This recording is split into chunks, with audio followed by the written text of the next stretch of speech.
Feel the real fear with us.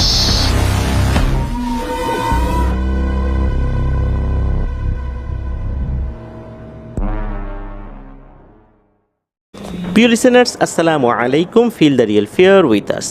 সত্যিকারের ভয়ের অনুভূতি পেতে আফনান দ্য হরর ওয়ার্ল্ডের সাথেই থাকুন। দেশ ও দেশের বাইরে যেখান থেকে আফনান দ্য হরর ওয়ার্ল্ডের আজকের থার্সডে নাইটের 178তম আয়োজনের সাথে যুক্ত হচ্ছেন বা পরবর্তীতে হবেন, সকলকে জানাচ্ছি শুভেচ্ছা ও ভালোবাসা। আশা করি সবাই ভালো আছেন, সুস্থ আছেন। প্রিয় লিসেনার্স, আজকের এই এপিসোডে বরাবরের মতো আপনাদের পাঠানো 6টি ঘটনা নিয়ে হাজির হয়েছে। এই 6টি ঘটনার মধ্যে এমন কয়েকটি ঘটনা রয়েছে যেগুলোর মধ্যে এমন কিছু মেসেজ রয়েছে, যেই ঘটনাটা আপনারা শোনার পর আপনাদের মনের মধ্যে জমে থাকা বেশ কয়েকটি প্রশ্নের উত্তর পেয়েও যেতে পারেন। তাহলে কোন সেই ঘটনা? এপিসোডটি না টেনে পুরোপুরি শোনার অনুরোধ করছি।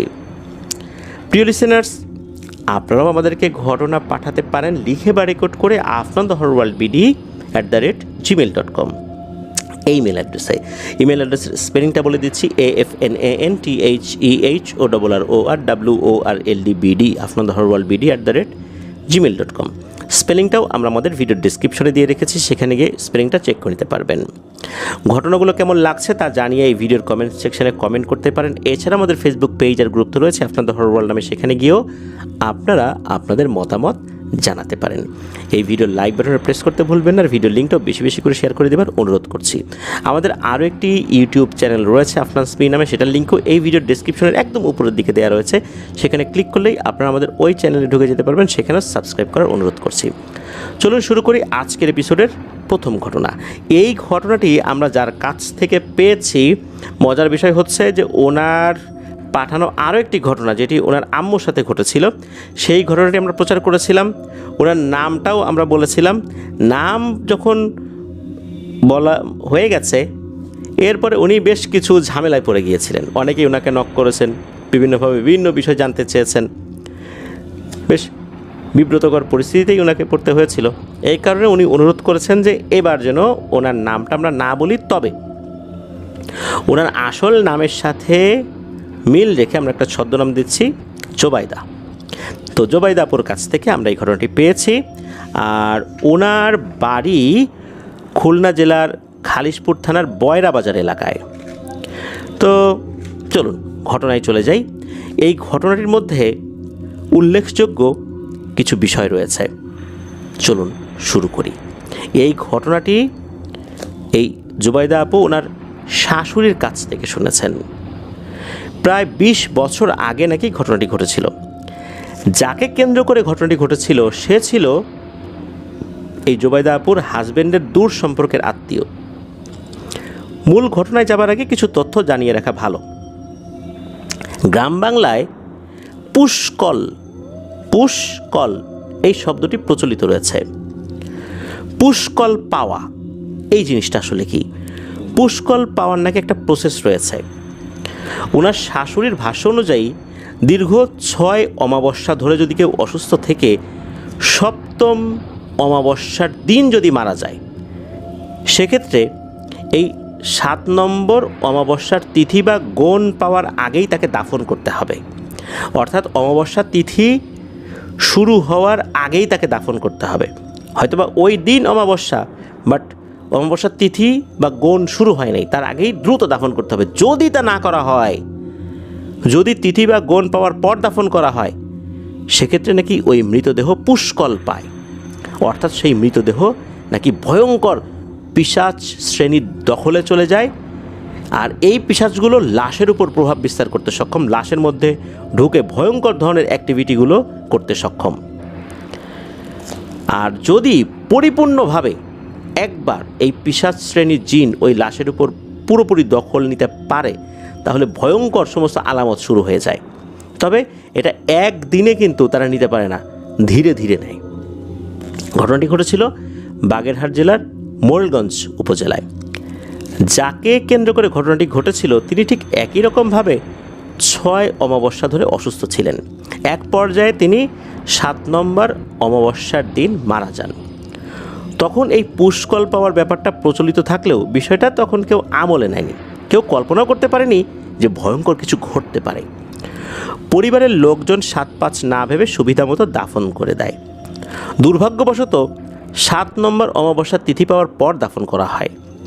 প্রথম সব কিছু ঠিকই ছিল, কিন্তু আস্তে আস্তে শুরু হয় ভয়ের তাণ্ডব নৃত্য। মানুষজন দিন দুপুরে ভয় পেতে শুরু করে। যেখানে সেখানে ভয়ঙ্কর অবয়বের ছায়ামূর্তি দেখা যেত। কখনো কখনো যিনি মারা গেছেন তার রূপ নিয়ে এই ছায়ামূর্তি এসে ভয় দিত। ওই এলাকায় গাড়ি চলাচলের সময় অ্যাক্সিডেন্ট আশঙ্কাজনক হারে বেড়ে গিয়েছিল। ড্রাইভারদেরকে জিজ্ঞেস করলে জানা যেত যে তারা হঠাৎ করে দেখতে পেত যে গাড়িতে আগুন লেগে গেছে, কিন্তু পেছনে ফিরে তাকালে দেখা যেত যে কোনো আগুন নেই, মানে তারা যেই গাড়িটা চালাচ্ছে সেই গাড়িতে আগুন লেগে গেছে। লুকিং গ্লাস সহ আরও যে গ্লাসগুলো দিয়ে গাড়ির ভেতরে বাইরে দেখা যায় সেগুলোতে দেখা যেত গাড়ির পিছনে আগুন লেগেছে। তখন ওই গাড়ির নিয়ন্ত্রণ নিতে গিয়ে বা থামাতে গিয়ে নিয়ন্ত্রণ হারিয়ে ফেলতো, আর তখনই দুর্ঘটনা ঘটতো। আর একটা ব্যাপার হলো, ওই আগুনের কারণে এদিক ওদিক তাকানোর যেই একটা টেন্ডেন্সি তৈরি হতো, যিনি ড্রাইভিং সিটে বসে আছেন তখন কিন্তু সামনের দিক থেকে তার ফোকাস সরে যেত, আর তখনই দুর্ঘটনা ঘটতো। দুর্ঘটনা ঘটে যারা মারা গেছে তারা তো কিছু বলতে পারে না, কিন্তু যারা জীবিত ছিল তারা কিন্তু এই বিষয়টা বলেছিল। আর অনেকে দুর্ঘটনা ঘটলেও ওভাবে আহতও হয় নাই, তারা আরও ভালো করে বলতে পেরেছে। তো এই কারণেই মূলত বিভিন্ন দুর্ঘটনাগুলোর মধ্যে একটা যোগসূত্র মানুষ বের করে ফেলতে পারে। রাত এত দূরে থাক, লোকজন দিনের বেলাতেও বাইরে বের হওয়ার সাহস আর পাচ্ছিল না। এলাকার মসজিদে নামাজ পড়াটাও কঠিন হয়ে গিয়েছিল। নামাজ পড়তে দাঁড়ালে দেখা যেত মসজিদে আগুন লেগে গেছে, বাইরে গেলে দেখা যেত কই আগুন তো নাই। রাতের বেলা আবার ভয়ঙ্কর প্রাণীর হুঙ্কার শোনা যেত, যেটা আগে কখনো শোনা যেত না। প্রিয় লিসেনার্স, আপনারা একবার চিন্তা করুন, মসজিদের উপরও মায়াজাল সৃষ্টি করে ফেলেছে, কি ভয়ঙ্কর ব্যাপার। এইভাবে প্রায় 2 মাস চলে যায়। এক পর্যায়ে এলাকার মানুষ অতিষ্ঠ হয়ে যায়। তখন এলাকার ইমাম সহ আরও বেশ কিছু সম্মানিত লোকজন, চেয়ারম্যান সকলে মিলে একটা আলোচনায় বসেন। কেননা এইভাবে চলতে থাকলে তো এলাকায় বসবাস করা যাবে না, এই এলাকা ছেড়ে অন্য কোথাও চলে যেতে হবে। এটা একটা বিরান এলাকায় পরিণত হবে, মানে এই এলাকাটা মানুষ ছাড়া করার জন্য একটা পায়তারা চলতেছে।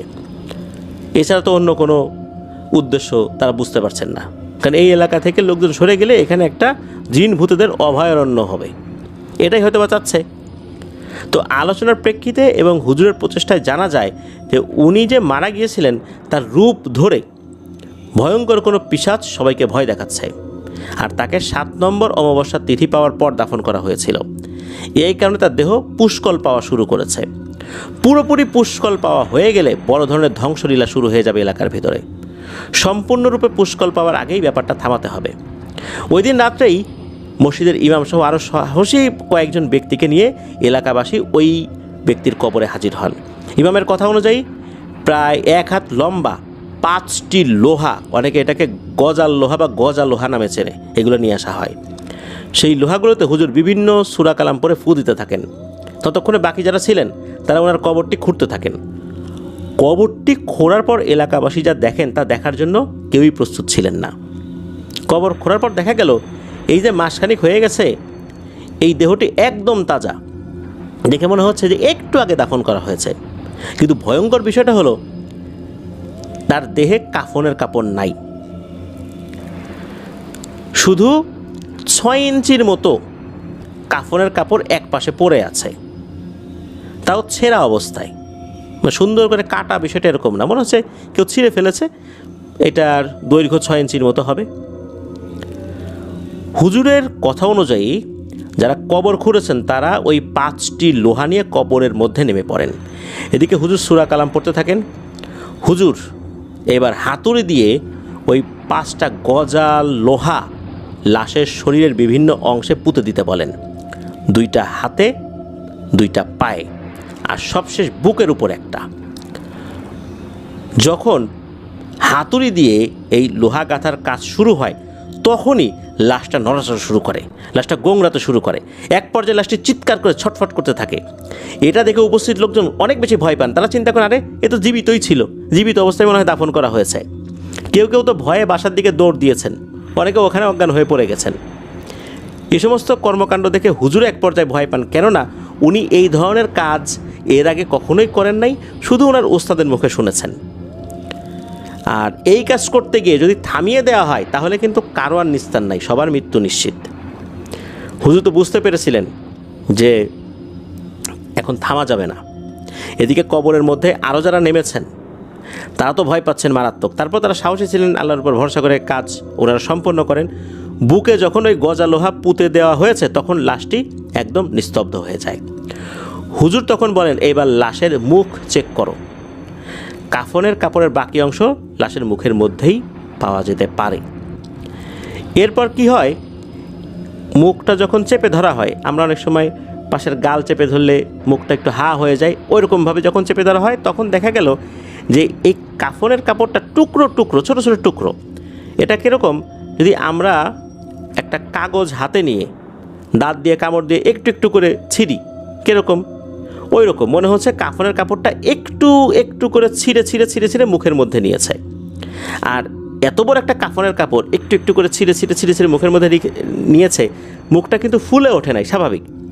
তার মুখের ভিতর থেকে ওই একটু একটু করে টুকরা নিতে নিতে নিতে নিতে নিতে নিতে একদম সর্বশেষ যে টুকরাটা সেটাও নিয়ে আসা হয়। দেখা গেল যে একটা স্তূপ হয়ে গেছে।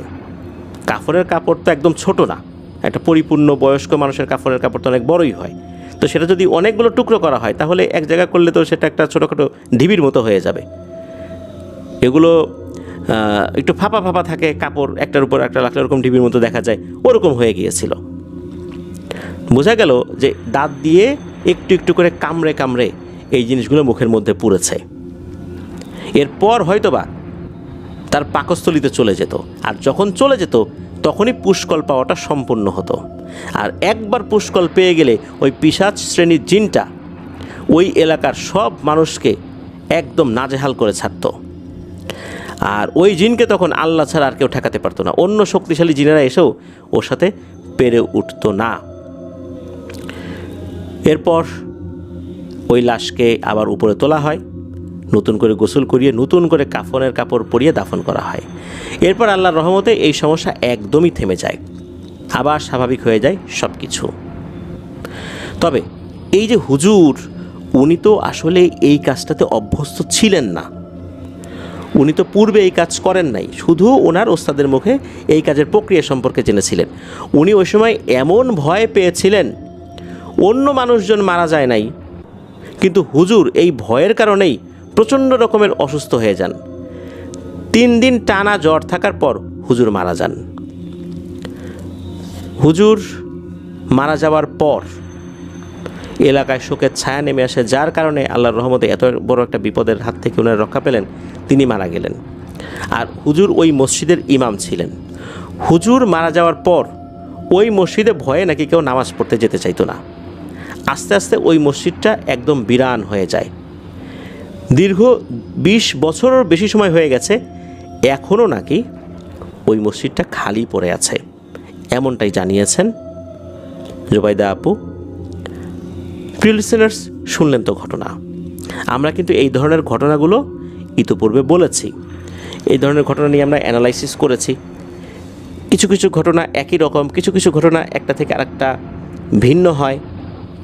তবে এবারের ঘটনাটিতে আমরা এই যে গজা লোহা পোতা আর কাফনের কাপড়, এটা কিন্তু আমরা অন্যান্য ঘটনাগুলোতে দেখেছি যে কবরের এক পাশে বসে আছে, হাঁটু ঘেরে বসে আছে, তারপরে অনেকটা খেয়ে ফেলেছে, এক হাত বাইরে আছে, তারপর টেনে সেটাকে বের করা হয়েছে কাফনের কাপড়। কিন্তু এবারের ঘটনায় কিন্তু আমরা অন্যরকম পেলাম, ছিঁড়ে ছিঁড়ে ছিঁড়ে ছিঁড়ে মুখের মধ্যে রেখেছে, পাকস্থলিতে যায় নাই, মানে কণ্ঠনালী দিয়ে নিচে নামে নাই, নিচে নামতো পরে পুরোটা যদি ছিঁড়ে ছিঁড়ে শেষ করে ফেলতো মুখের মধ্যে নিত, এরপরে আস্তে আস্তে পাকস্থলী বা কণ্ঠনালী বা খাবারের নালী দিয়ে, খাদ্যনালী দিয়ে আস্তে আস্তে সেটা পাকস্থলীতে যেত। এরপরে পুষ্কল পাওয়াটা সম্পন্ন হতো, তখন হতো আসল তাণ্ডব। এটাই ছিল ঘটনা। প্রিয় লিসেনার্স, আসলে এই ধরনের ঘটনাগুলো যেমন রোমহর্ষক, ঠিক তেমনি এই ঘটনাগুলোর মধ্যে আমাদের জন্য বেশ কিছু শিক্ষণীয় বিষয় রয়েছে। তা হচ্ছে যে এই যে 6 অমাবস্যার পর 7ম অমাবস্যার তিথি পাওয়ার আগে যদি দাফন না করা হয়, শুধু ওই লাশগুলোর ক্ষেত্রে এই ধরনের সমস্যা হয়, এই যে পুষ্কল পাওয়া যায়, যে কাফনের কাপড় খেয়ে ফেলা, তো এই জিনিসটা কিন্তু অনেক ক্ষেত্রেই আমরা আসলে নতুন করে জানলাম। এই জন্য ধন্যবাদ জানাচ্ছি জোবাইদা আপুকে এমন কিছু ইনফরমেশন আমাদেরকে দেওয়ার জন্য। আমরা শুধু ঘটনা বলেই যাই, এগুলো কেন হয় খালি চিন্তা করি একটা বিশেষ তিথিতে মারা গেলে এরকম হয়, কিন্তু এটা যে 6 অমাবস্যা ধরে অসুস্থ থেকে 7ম অমাবস্যায় মারা যাওয়া এবং তিথি পাওয়ার আগেই দাফন না করা হলে এই সমস্যা হয়, তাহলে তো এটা আমাদের এখন মাথায় থাকলো। এই জিনিসগুলো আমরা খেয়াল রাখার চেষ্টা করবো ইনশাল্লাহ। এখনও কিন্তু এই সমস্যাগুলো হয়, হয়তো আমরা বুঝতে পারি না। জিনেরা তো তাদের আর এই জাদুবিদ্যার চর্চাটা থামায় রাখে নাই, তাই না? এগুলো কিন্তু তারা করছে, তারা খোঁজ খবর রাখে, কে কতদিন অসুস্থ থাকার পর, অসুস্থ হয়েছে কবে, মারা গেল কবে, তারা কিন্তু খোঁজ খবর রাখে। সব লাশের সাথে হয় না, শুধু এগুলোতে মিলে গেলেই এই ধরনের সমস্যাগুলো হয়। প্রিয় লিসেনার্স, শুনলেন তো ঘটনাটি। আশা করছি ঘটনাটি আপনাদের সকলের কাছে ভালো লেগেছে, ভয়ের শিহরণ জাগাতে সক্ষম হয়েছে ইনশাল্লাহ। চলুন চলে যাব আমাদের এবারের এপিসোডের পরবর্তী আরও একটি নতুন ঘটনায়।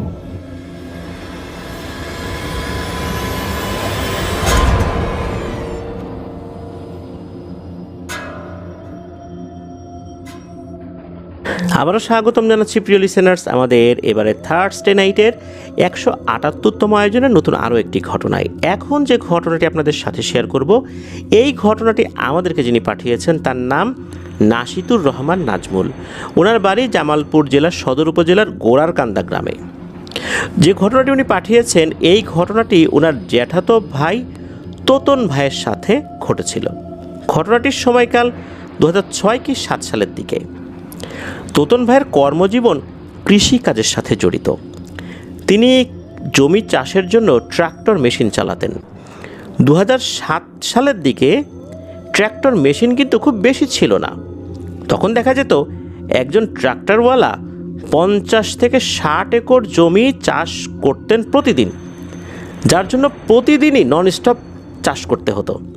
এত চাষের চাপ সামলানোর জন্য গভীর রাত পর্যন্ত চাষ করতে হতো। তো যেদিন ঘটনাটি ঘটেছিল সেদিন তোতন ভাই ওনাদের গ্রাম থেকে পাশের গ্রাম, তার নাম হচ্ছে শেহরাতলি, এই গ্রামে চাষ করতে গিয়েছিল। আর উনি যে ট্রাক্টর দিয়ে চাষ করতেন, এই ট্রাক্টরটা ছিল আবার আরেকজনের, যার ছিল তার নাম হচ্ছে মুকুল, সম্পর্কে চাচা হন এই নাজমুল ভাইদের। মুকুল চাচার ট্রাক্টর দিয়ে উনি চাষ করতেন। তো চাষ করতে করতে সন্ধ্যা হয়ে যায়। সেদিন তোতন ভাই শেহরাতলি ঈদগাহ মাঠের এরিয়ায় চাষ করছিলেন। এই ঈদগাহ মাঠ কিন্তু বর্তমানে হয়েছে, বর্তমান বলতে 2020 সালের দিকে হয়েছে। আগে কিন্তু ওখানে এরকম ছিল না, ওখানে ছিল একটা উঁচু জমির মতো, কান্দা জমি বলে আর কি ওনারা। তো প্যারানরমাল ঘটনাগুলো ওই এলাকায় বেশি ঘটেছে, ওই কান্দা জমির ওখানে বা ঈদগাহের ওখানে। কারণটা হচ্ছে এলাকাটা নীরব, একদম নির্জন এবং জনবিচ্ছিন্ন। এরকম নীরব, নির্জন এবং জনবিচ্ছিন্ন জায়গাগুলোতেই কিন্তু বেশি এই ঘটনাগুলো ঘটে থাকে। একদম চারদিকে চকচকে লাইট, এত বিল্ডিং, এর ভিতরে কিন্তু প্যারানরমাল ঘটনা ওইভাবে ঘটে না যেভাবে গ্রামের ক্ষেত্রে ঘটে। তো ওই জায়গাটার বর্ণনাটা আমরা আরেকটু দেই। ওই ঈদগাহ মাঠের পশ্চিম দিক থেকে দক্ষিণ দিকে একটা খাল বয়ে গেছে। এই খালটাই নাজমুল ভাইদের বাড়ি পর্যন্ত এসেছে। খালের এক পাশে ছিল কবরস্থান, বড় বড় কয়েকটি গাছও ছিল সেখানে। এই খালে ডুবে 2023 সালের বর্ষা মৌসুমে একটি ছেলে মারা গেছে। তার বয়স 12 কি 13 বছর ছিল। তো বিকালের দিকে ছেলেটা তার সমবয়সী ছেলেদের সাথে ফুটবল খেলছিল। তাদের বয়স 10 থেকে 14 বছরের মধ্যে ছিল। খেলতে খেলতে বল একসময় ওই খালের পানিতে পড়ে যায়। তখন সেই ছেলেটা বল আনতে খালের পানিতে ঝাঁপ দেয়। তার সাথে আরও 2-3 জন ঝাঁপ দিয়ে পানি থেকে উঠে এলেও সেই ছেলে আর ওঠে না। অনেকক্ষণ হয়ে যায়। এমত অবস্থায় তার সাথে থাকা ছেলেগুলো পানিতে নেমে তাকে খুঁজে না পেয়ে বড়দেরকে জানায়। বড়রাও এসে খোঁজাখুঁজি করে।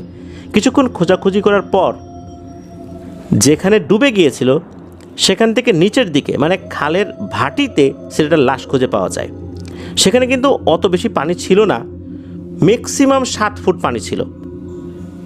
ছেলেটা কিন্তু সাঁতারও জানতো। তাহলে কীভাবে দুর্ঘটনাটা ঘটল? এবার আসি মূল ঘটনায়। ঘটনার দিন চাষ করতে করতে যখন রাত হয়ে যায়, তখন এই মুকুল চাচা তোতন ভাইকে বললেন যে আজকে তো জমি চাষের চাপ বেশি, তুই একটু কষ্ট করে চাষবাসটা কর, একটু সময় নিয়ে কর।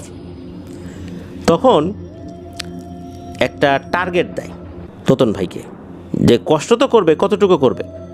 তখন তোতন ভাইকে বলে যে তুই এতটুকু পরিমাণ শেষ কর, শেষ করে বাড়িতে চলে আসিস। তখন মেনে নেন তোতন ভাই, কারণ হচ্ছে এই মুকুল চাচা বিভিন্ন জমির মালিকদের কাছ থেকে জমিগুলো চাষবাস করার, অর্থাৎ এই চাষ দেওয়ার জন্য উনি এগুলো নিতেন, টাকার বিনিময়ে চাষ করে দেবেন। এখন দেখা যেত যে ঠিকঠাক মতো কাজ না করা হলে তারা তো আবার ফসল বুনতে পারবে না, দেরি হয়ে যাবে। এরা তো প্রচণ্ড রকমের চাপ দিত মুকুল চাচাকে। মুকুল চাচা এখন কি করবেন, উনি তো এই তোতন ভাইকে বলতেন যে বাবারে এতটুকু করতেই হবে। তোতন ভাইয়ের উপর খুব প্রেশার হতো। তো এই জন্য তোতন ভাইকে বলেছেন আজকে অন্তত এইটুক পর্যন্ত কর, যত রাতি হোক, এরপর চলে যাস। মানুষজন প্রচণ্ড রকমের চাপাচাপি করতেছে আর কি। তো একদিন যদি কিছুটা গ্যাপ হয়ে যায়, পরের দিন কিন্তু সেই গ্যাপটা মেকআপ করে রানিং যে কাজটা সেটা ধরতে হয়। তো আগের গ্যাপ মেকআপ করে রানিং কাজ শেষ করতে করতে দেখা যেত যে রানিং কাজের গ্যাপ আরও বেশি হয়ে গেছে। পরের দিন আবার সেই আরও বেশি গ্যাপ মেকআপ করতে গিয়ে পরের দিনের রানিং কাজের আরও বেশি গ্যাপ হয়ে যেত। এইভাবে কিন্তু গ্যাপ অনেক বড় হয়ে যেত, তখন এই সমস্যাগুলো বেশি হয়ে যেত। এই জন্য একটা নির্দিষ্ট পরিমাণ অংশ ওই রাত্রে দেখিয়ে দিয়েছিলেন মুকুল চাচা তোতন ভাইকে। তো তোতন ভাই একা একা চাষ করছিলেন রাতের বেলা। রাত যে তখন কয়টা উনি আসলে বুঝতে পারেন নাই। চারপাশে নীরবতা অনুভব করে অনুমান করেছিলেন যে অনেক রাত 2টা-3টা হবে এরকম আর কি। তো তোতন ভাই চিন্তা করলেন যে ভোর হলেই তো আবার এই চাষবাস শুরু করতে হবে। এখন বাসায় যাব কখন, ঘুমাবো কখন, ঘুমালে তো দেরি হয়ে যাবে উঠতে। উনি সিদ্ধান্ত নিলেন যে রাতটা এখানেই পার করবেন। ওই সময় শীতের সময় ঘুমানোর জিনিসপত্র কিন্তু সাথেই নিয়ে আসতেন। ইচ্ছা করলে অবশ্য উনি বাড়িতে যেতে পারতেন, কিন্তু যান নাই। উনি ওইখানে ঘুমানোর প্রস্তুতি নিলেন। আইলের মতো একটা উঁচু ঢিবিতে তিনি বিছানা পেতে ঘুমানোর চেষ্টা করছেন। ঘুমানোর আগে আবার উনি একটা বিড়ি খেয়ে নিলেন। বিড়ি তিনি তেমন খান না, কিন্তু রাতে মেশিন চালানোর জন্য খেতেন যেন ঘুম না আসে। বিড়ি খাওয়া শেষ করে এই তোতন ভাই উনি ঘুমানোর চেষ্টা করলেন। ঘুম যখন আসে ভাব, তখন হঠাৎ করে মনে হলো তার বুকটা ভারী ভারী লাগছে, যেন বুকের উপর কিছু বসে আছে। বুকে প্রচণ্ড চাপ অনুভব করলেন। তখন তিনি কী করলেন, ঘুম ঘুম চোখে আর একটা বিড়ি ধরালেন।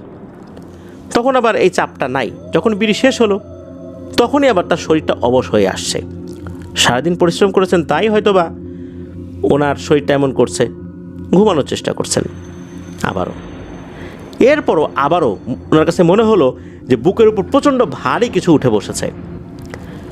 চোখটা এবার তিনি খুলে ঝাপসা আলোতে যা দেখলেন তা দেখে তো তার গলা শুকিয়ে যায়। তিনি দেখলেন যে একটা অবয়ব তার বুকের উপরে বসে আছে এবং গলা চেপে ধরে রেখেছে। এইটা দেখে তিনি গায়ের সর্বোচ্চ শক্তি দিয়ে সেখানে সব কিছু ফেলে দিয়েছেন, এক ভৌ দৌড়। একটানা দৌড়ে সরাসরি মুকুল চাচার বাড়িতে এসে হাজির।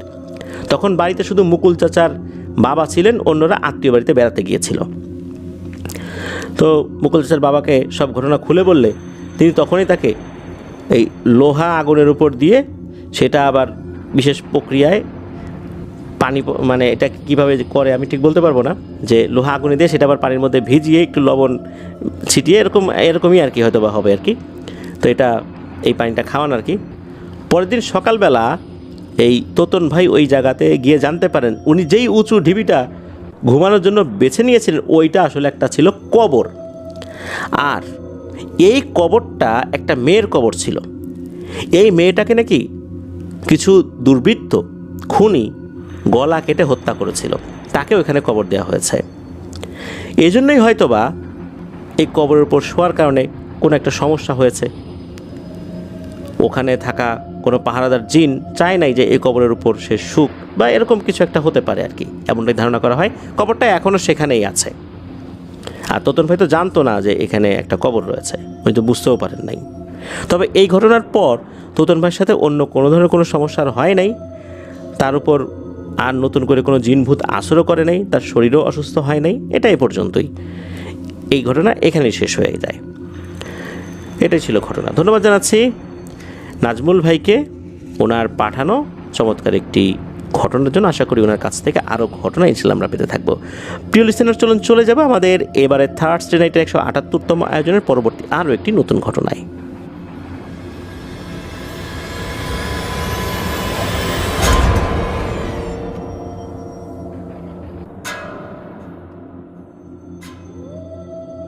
আবারও স্বাগতম জানাচ্ছি প্রিয় লিসেনার্স আমাদের এবারের থার্সডে নাইটের 178তম আয়োজনের নতুন আরও একটি ঘটনায়। এখন যার ঘটনাটি আপনাদের সাথে শেয়ার করতে যাচ্ছি, ওনার আরও বেশ কিছু ঘটনা ইতিপূর্বে আমরা প্রচার করেছি। উনি একজন রেমিটেন্স যোদ্ধা ভাই। ওনার নাম মোহাম্মদ সাদিকুর রহমান। ওনার বাড়ি হবিগঞ্জ জেলার নবীগঞ্জ উপজেলায়। উনি বর্তমানে রয়েছেন সংযুক্ত আরব আমিরাতের দুবাই শহরের দুবাই ইনভেস্টমেন্ট পার্ক 2-এ।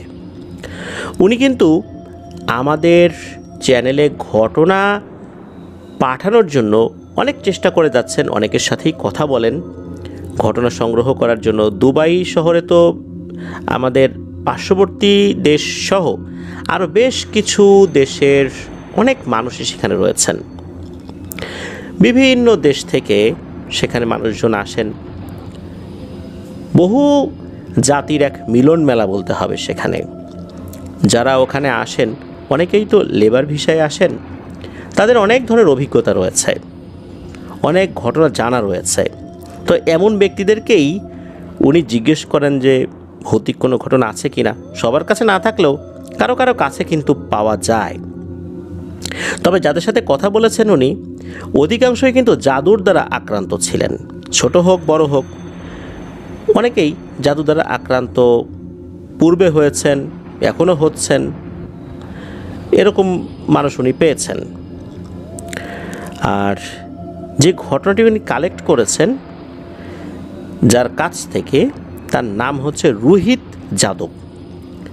এই রুহিত যাদব নামক এক ভাইয়ের কাছ থেকে উনি ঘটনাটি সংগ্রহ করেছেন। আর এই ঘটনাটি এই রুহিত যাদব ভাই তিনি তার নানি, মা, মাসি তাদের কাছ থেকে শুনেছেন। এই ঘটনাটি ঘটেছে তার মা, মাসি এবং নানির সাথে। তার অনুমতি নিয়েই আপনাদের ওয়ার্ল্ডে উনি ঘটনাটি শেয়ার করেছেন। তো উনি বলেছিলেন যে তার জানা আরেকটা ঘটনা আছে, সময় করে উনি বলবেন। কিন্তু বর্তমানে উনি এখন নিজ দেশে আছেন ছুটিতে, পরে আবার আসবেন আর কি। তো আমরা অপেক্ষায় থাকবো তার সেই ঘটনার জন্য। তো চলুন ঘটনা শুরু করি। ঘটনার শুরুর সময়কাল 1975 কি 76 সাল। ভারতের উত্তরপ্রদেশের আজমপুরের একটা পরিবার, নারায়ণ যাদব, তার ছিল 2 ছেলে, একজন সতীশ যাদব আর একজন অনিল যাদব।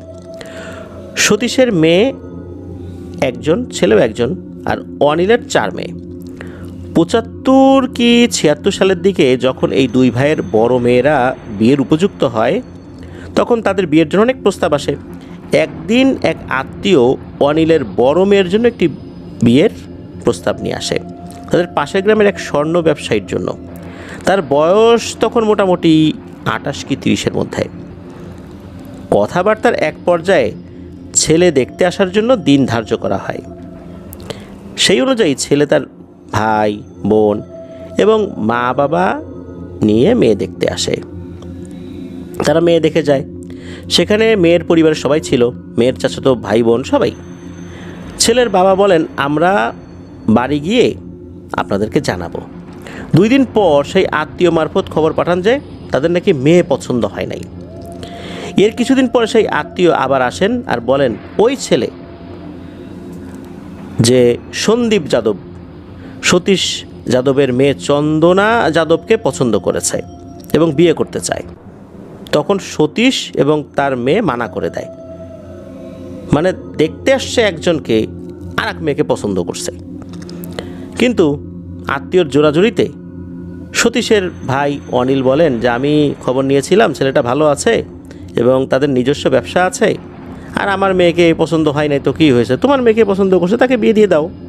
তাছাড়া আমার মেয়ের বিয়ে ইতিমধ্যে এক জায়গায় ঠিক করেছি। তখন সতীশ বলেন ঠিক আছে, কিন্তু তখন অনিলের দ্বিতীয় মেয়ে কণিকা বলেন এটা কোনোভাবেই সম্ভব নয়। এই ছেলে একজনকে দেখতে এসে অন্যজনকে কীভাবে পছন্দ করতে পারে, এ তো লোক সুবিধার না। তখন সবাই কণিকাকে বকাঝকা করেন এবং এক পর্যায়ে 2 পক্ষের মত নিয়ে বিয়ে ঠিক হয়ে যায়। অনিল এবং সতীশের মেয়ের বিয়ে একই দিনে হয়। চন্দনার বিয়ের প্রায় 1.5 বছর পর তার একটা মেয়ে সন্তান জন্ম হয়। এভাবে তার 2টি মেয়ে এবং একটা ছেলের জন্ম হয়। তাদের পরিবারটি খুব সুখের ছিল, তাদের ছেলে মেয়েরা বড় হয়, কিন্তু সমস্যা হলো তাদের মেয়ের বিয়ের বয়স হওয়ার পরেও, তারা যথেষ্ট সুন্দর হওয়ার পরেও তাদের বিয়ে হচ্ছিল না। বিয়ের প্রস্তাব আসতো, ছেলেপক্ষ দেখার জন্য আসতো, জানাবে বলে চলে যাওয়ার পর কেউ আর কিছুই জানাতো না। আবার কেউ কেউ মেয়ের অনেক সমস্যা দেখাতো, অনেকে বলতো পুরোহিত মানা করেছে, এই মেয়ের সাথে বিয়ে হলে অমঙ্গল হবে, ইত্যাদি ইত্যাদি কত কথা। এর মধ্যে আবার ছেলেরও বিয়ের বয়স হয়েছে, সেও চাইছে বিয়ে করবে, এমনকি সে একটা মেয়েকেও পছন্দ করেছে। তখন তার মা বাবা ছেলের বিয়ে করিয়ে দেন, কিন্তু মেয়েদের বয়স 24-25 বছর হওয়ার পরও তাদের বিয়ে হচ্ছে না। তারা অনেক পুরোহিতের কাছে গিয়েছে, পুরোহিতরা বিভিন্ন পূজা যজ্ঞের কথা বলেছে, কিন্তু কোনো কাজ হয়নি। সেগুলো করেছে কিন্তু কাজ হয়নি।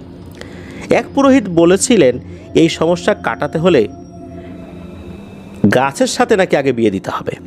তখন চন্দনা এবং তার স্বামী মেয়েদের ভালোর জন্য তাই করেন, কিন্তু এই সমস্যার কোনো সমাধান হয় নাই। গাছের সাথে বিয়ে দেওয়ার একটা রেওয়াজ আছে, পুরোহিত বলেছিলেন যে এই ধরনের সমস্যার ক্ষেত্রে এটা করলে নাকি কেটে যায়। এসব কিছু দেখে তাদের ছেলের বউ শাশুড়িকে বলেন, মা, এদের বিয়ের সমস্যাগুলো আমার কাছে স্বাভাবিক মনে হচ্ছে না, আপনি আমার বাবার সাথে একবার কথা বলেন। আমাদের গ্রামে একজন বয়স্ক পুরোহিত আছেন, তিনি আবার তন্ত্রবিদ্যায় পারদর্শী। 2 দিন পরে চন্দনা এবং তার স্বামী তাদের ছেলের বউকে সাথে নিয়ে ছেলের শ্বশুরবাড়িতে যায়। সেখানে চন্দনা তার বিয়াইকে সব কিছু বলেন। তখন তিনি চন্দনাকে নিয়ে সেই পুরোহিতের কাছে যান, গিয়ে তারা পুরোহিতকে সব কিছু বলেন। তখন পুরোহিত বলেন, আমি কাল আপনাদের বিষয়টি জানানোর চেষ্টা করব, আপাতত আজ আমার বাড়িতে একটা পূজা আছে, সেখানে যান। পরদিন পুরোহিত তার এক ছাত্রের মাধ্যমে খবর পাঠান। খবর পেয়ে চন্দনা তার স্বামী এবং ওই বেয়াই সহ ওখানে গিয়েছেন। পুরোহিত মশাই তাদেরকে বলেন যে তোমার ছেলে মেয়ের উপর জাদু করা হয়েছে, এই জাদুটি অনেক পুরনো, এটি তোমার, অর্থাৎ চন্দনার দিকে আঙ্গুল তুলে বলে এটা তোমার জাদু, তোমার মাধ্যমে তোমার ছেলে মেয়েদের উপর করা হয়েছে। এই জাদুর ফলে শারীরিক কোনো ক্ষতি হবে না, তবে তোমার মেয়েদের বিয়ে হবে না, আর একটা জিনিস হবে না, তোমার ছেলের কখনো বাচ্চা হবে না। এসব কথা শুনে চন্দনা অবাক হয়ে যায়, কে তাদের এমন ক্ষতি করতে পারে? পুরোহিত বলেন, এই জাদু অনেক দীর্ঘদিন ধরে করার কারণে এটি খুবই ভয়ঙ্কর আকারে প্রভাব ফেলেছে। চন্দনা সমাধান চাইলে তখন পুরোহিত মশাই বলেন, আমি এর সম্পর্কে আর তথ্য নেয়ার পরে দেখি কি চিন্তা ভাবনা করতে পারি, মানে আরও তথ্য নিতে চাইলেন আর কি, দেখি কোনো সমাধান করতে পারি কিনা, আমাকে আরও কিছু সময় দেন, এরকমই বলেন আর কি। 7-8 দিন পরে আবার পুরোহিত মশাই খবর দেন। তো তারা পুরোহিতের কাছে যান। তো পুরোহিতের কাছে যাওয়ার পর পুরোহিত কিছু ভয়ঙ্কর তথ্য দেন। তিনি বলেন, আমার সাথে থাকা জিন আমাকে বলেছে এই জাদুটি খুবই নিকট এক আত্মীয় করেছে, এই চন্দনার নিকট আত্মীয় করেছে হিংসার বশীভূত হয়ে। তবে এই জাদুর জন্য যে সকল জিন চালান দেওয়া হয়েছিল, তারা চন্দনার ছেলে মেয়ের জন্মের পর সবসময় তাদের নজরে নজরে রাখত, কিন্তু তারা নিজেদের উপস্থিতি জানান দিত না কখনোই। কারণ জাদুর অন্যতম একটা শর্ত ছিল, এমন কিছু করা যাবে না যাতে কেউ বুঝতে পারে যে তাদের উপর কালো জাদু করা হয়েছে বা জিনের প্রভাব আছে। আর এই জাদুর কার্যকারিতা বাড়ানোর জন্য প্রতি বছর কালী পূজার সময় একটা করে বলি দেওয়া হতো। এই পর্যন্ত সব ঠিকই ছিল, কিন্তু যখন মেয়েগুলো বড় হয়ে যায় তখন তাদের সাথে থাকা জিনগুলো মেয়েদের পছন্দ করতে শুরু করে। দীর্ঘদিন থাকার কারণে এই মেয়েদের প্রতি তাদের একটা আকর্ষণ সৃষ্টি হয়, যার কারণে এখন এই জিনগুলোই এই মেয়ের বিয়ে হতে দিচ্ছে না, জাদুর প্রভাব এবং এই জিনেদের নিজেদের পছন্দের কারণে। তিনি আরও বলেন, এর সমাধান মোটেও সহজ হবে না, কারণ এরা প্রতি বছর বলি পাওয়ার কারণে আর কালো জাদুর কারণে অনেক শক্তিশালী হয়ে উঠেছে। তখন চন্দনা পুরোহিতকে জিজ্ঞেস করেন, এই ক্ষতি কে করেছে আমাকে বলুন, আমি তার পায়ে পড়ে হলেও মাফ চাইব। অনেক জোরাজুরি করার পর পুরোহিত বলেন, এই সমস্যা শুরু হয়েছে তোমার বিয়ে থেকে। তোমার স্বামী যখন তোমার বোনকে দেখতে গিয়েছিল তখন তার ছোট বোন তোমার স্বামীকে পছন্দ করে, কিন্তু সন্দীপ তোমাকে পছন্দ করে। যখন সন্দীপ খবর দেয় যে মেয়ে পছন্দ হয় নাই, তখন তোমার ছোট চাচাতো বোন খুশি হয়েছিল, কিন্তু যখন সন্দীপ তোমাকে বিয়ের প্রস্তাব দেয় তখন সে বাধা দিয়েছিল। কিন্তু কাজ না হওয়াতে সে এক অঘরী তান্ত্রিকের সাহায্য নিয়ে এই জাদু করে। এতে তোমার বা তোমার স্বামীর কোনো ক্ষতি হবে না, কিন্তু তোমার বাচ্চা কাচ্চার সমস্যা হবে। তখন তিনি বলেন যে আমি তোমাদের বাড়িতে যাব, সামনের কালী পূজার আগে আমি যাব আর এর চিকিৎসা করার চেষ্টা করব। এর ভিতরে তিনি কিছু নিয়মকানুন বলে দেন এবং বলেন যে সব কিছু যেন তার মেয়েরা না জানে। মেয়েরা জানলে আবার সমস্যা হতে পারে, এগুলো গোপন রেখে চন্দনার মেয়েরা যেন না জানে এইভাবে কাজ করতে হবে আর কি। এবং অন্য কেউ জানা যাবে না, মানে শুধু চন্দনার মেয়েরা না, অন্য কেউ যেন না জানে, এই বিষয়টা খেয়াল রাখতে হবে। আর এর ভিতরে কেউ কিছু দিলে খাওয়া যাবে না এই সময়টার মধ্যে। আর ওই পুরোহিত চন্দনাকে বলে দেন যে আপনারা সাবধানে থাকবেন, বিশেষ করে চন্দনাকে বলেন যে আপনি সাবধানে থাকবেন, আপনার মাধ্যমেই আপনার মেয়েদের জাদু করা হচ্ছে। আর প্রতিনিয়তই জিনেরা তাদের সাথেই থাকে। এদিকে হয় কি, চন্দনার ছেলের বউ এসব কিছুই চন্দনার মেয়েদের সাথে শেয়ার করে ফেলে, যে তাদের মা বাবা পুরোহিতের কাছে গিয়েছে, পুরোহিত বলেছে এই সমস্যাগুলো হইতেছে জাদুর কারণে। এই সব কিছু শুনে হঠাৎ দুজনেরই আচরণের পরিবর্তন হয়ে থাকে, দুজন পাগলামি করতে থাকে, অকথ্য ভাষায় গালিগালাজ শুরু করে। তখন চন্দনা তার বউকে জিজ্ঞেস করলে তিনি বলেন যে ওরা আমাকে জোরাজোরি করলে আমি ওদেরকে সব কিছু বলে দিছি, এরপর থেকেই এমন। তখন তাদের এই পাগলামি দেখে চন্দনা, তার ছেলে এবং কিছু পাড়া প্রতিবেশীদের সাহায্যে তাদের ঘরে বন্দি করে রাখা হয়। এইসব ঘটনা দিনের বেলায় ঘটে। তারা ঘরে বাধা থাকা অবস্থাতেই মিশ্র কণ্ঠেই বলতেছিল, আমাকে ঘরে আটকে রেখে কী লাভ, কোনো লাভ নেই, আমি এদের নিয়ে যাবই। আর তোরা তো এখন সব কিছুই জানিস, আর তোদের পুরোহিত বা অন্য কেউ যে কাউকেই নিয়ে আসিস না কেন, আমরা কোনো ভয়টয় পাই না। চন্দনা দ্রুত পুরোহিতের কাছে খবর পাঠান। পুরোহিত মশাই আসতে আসতে সন্ধ্যা হয়ে যায়, কিন্তু এর ভিতরে ঘটে যায় আর একটা ঘটনা। যখন সন্ধ্যা হয়েছে, এরপর হঠাৎ করেই মনে হলো ঘরের উপর ধপাস করে কেউ এসে বসেছে। কিছুক্ষণ পর মেয়েদের হাসি কান্না মিশ্রিত শব্দ শোনা যায়, আবার কারো ফিসফিস শব্দ শোনা যায়। কিছুক্ষণ পরে সব নিস্তব্ধ। তারা সবাই দরজা খুলে ভিতরে গিয়ে দেখে এক মেয়ে শূন্যের উপর ভাসছে, আর এক মেয়ে ঘরে নাই। চন্দনা চিৎকার করে মেয়ে ধরতে গেলে সে নিচে পড়ে যায়, ঘরে মেঝেতে পড়ে মেয়েটার হাত ভেঙে যায়। কিছুক্ষণ পরে পুরোহিত আসেন। তাদের বাড়ির আঙিনায় ঢোকার সময় তিনি উচ্চস্বরে মন্ত্র পাঠ করছিলেন। তখন মানুষ ঘর থেকে বের হলে দেখে পুরোহিত মশাই যেন কারোর সাথে ধাক্কাধাক্কি করে বাড়িতে প্রবেশ করছেন, আর চারপাশে বাতাস বচ্ছে, মানে বাতাস হচ্ছে প্রতিনিয়ত। পুরোহিত মশাই বাড়িতে ঢোকার সাথে সাথে কোনো এক অদৃশ্য শক্তি চন্দনার যে মেয়ের ঘরে, মানে চন্দনার যেই মেয়েটা ঘরে ছিল না, তাকে অচেতন অবস্থায় পুরোহিতের সামনে রাখে। মানে পুরোহিত ঢুকেছে, যেই মেয়েটা ঘরে নাই তাকে এই পুরোহিতের সামনে রেখেছে।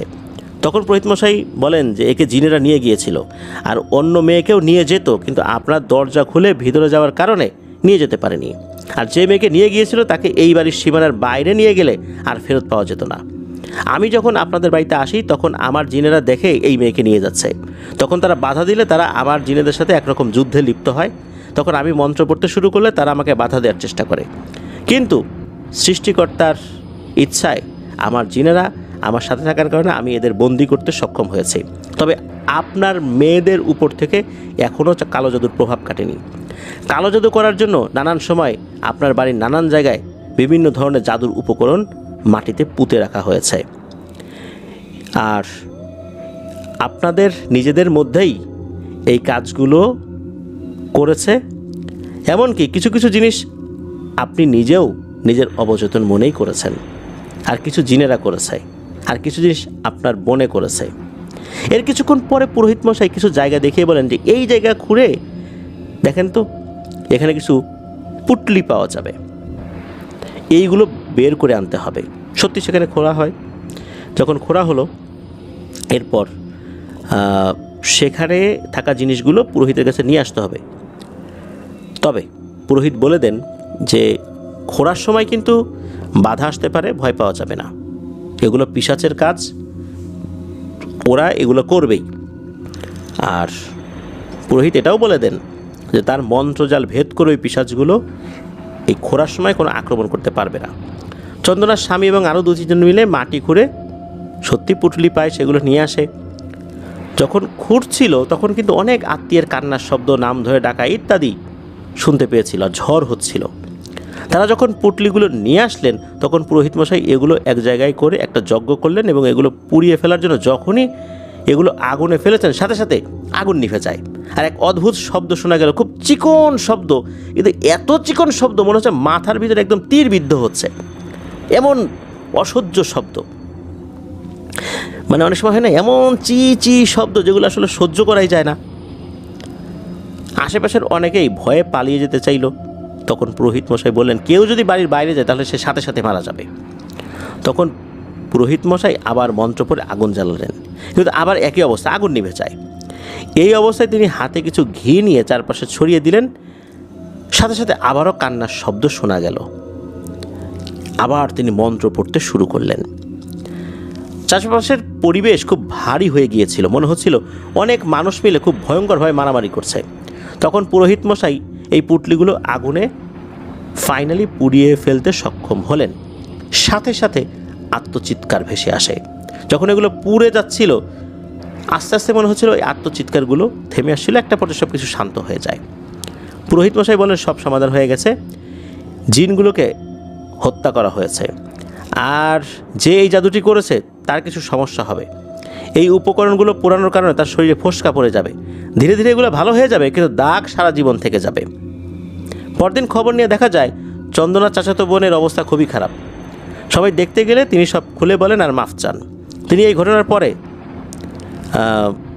আসলেই মারাত্মক কিছু সমস্যা ফেস করেছিলেন। বিশেষ করে তার এক চোখে ফোসকা পড়েছিল এবং এর কারণে তার এক চোখ অন্ধ হয়ে গিয়েছিল। অনেক চিকিৎসা করা হয়েছিল, মৃত্যুর আগ পর্যন্ত তার ওই চোখ ভালো হয় নাই। 2002 সালের দিকে চন্দনার মেয়েদের সবারই বিয়ে হয়ে যায়। চন্দনার বড় মেয়ে স্বামী সন্তানসহ আল আইন নামক একটা স্থানে বসবাস করেন, এমনটাই বলেছেন সাদিকুর রহমান ভাই। প্রিয় লিসেনার্স, আপনারা একবার ভাবুন কি ভয়ঙ্কর ব্যাপার।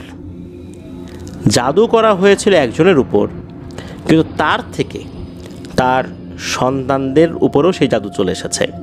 আর জিনেরা দীর্ঘ সময় ধরে এদের সাথে থাকতে থাকতে এই মেয়েদেরকে পছন্দ করেছে, এখন জিনেরাই এদেরকে বিয়ে হতে দিচ্ছে না। কি একটা ভয়ঙ্কর ব্যাপার। এই যে এরকম বিয়ে বন্ধের জাদু, এগুলো কিন্তু অহরহ হচ্ছে।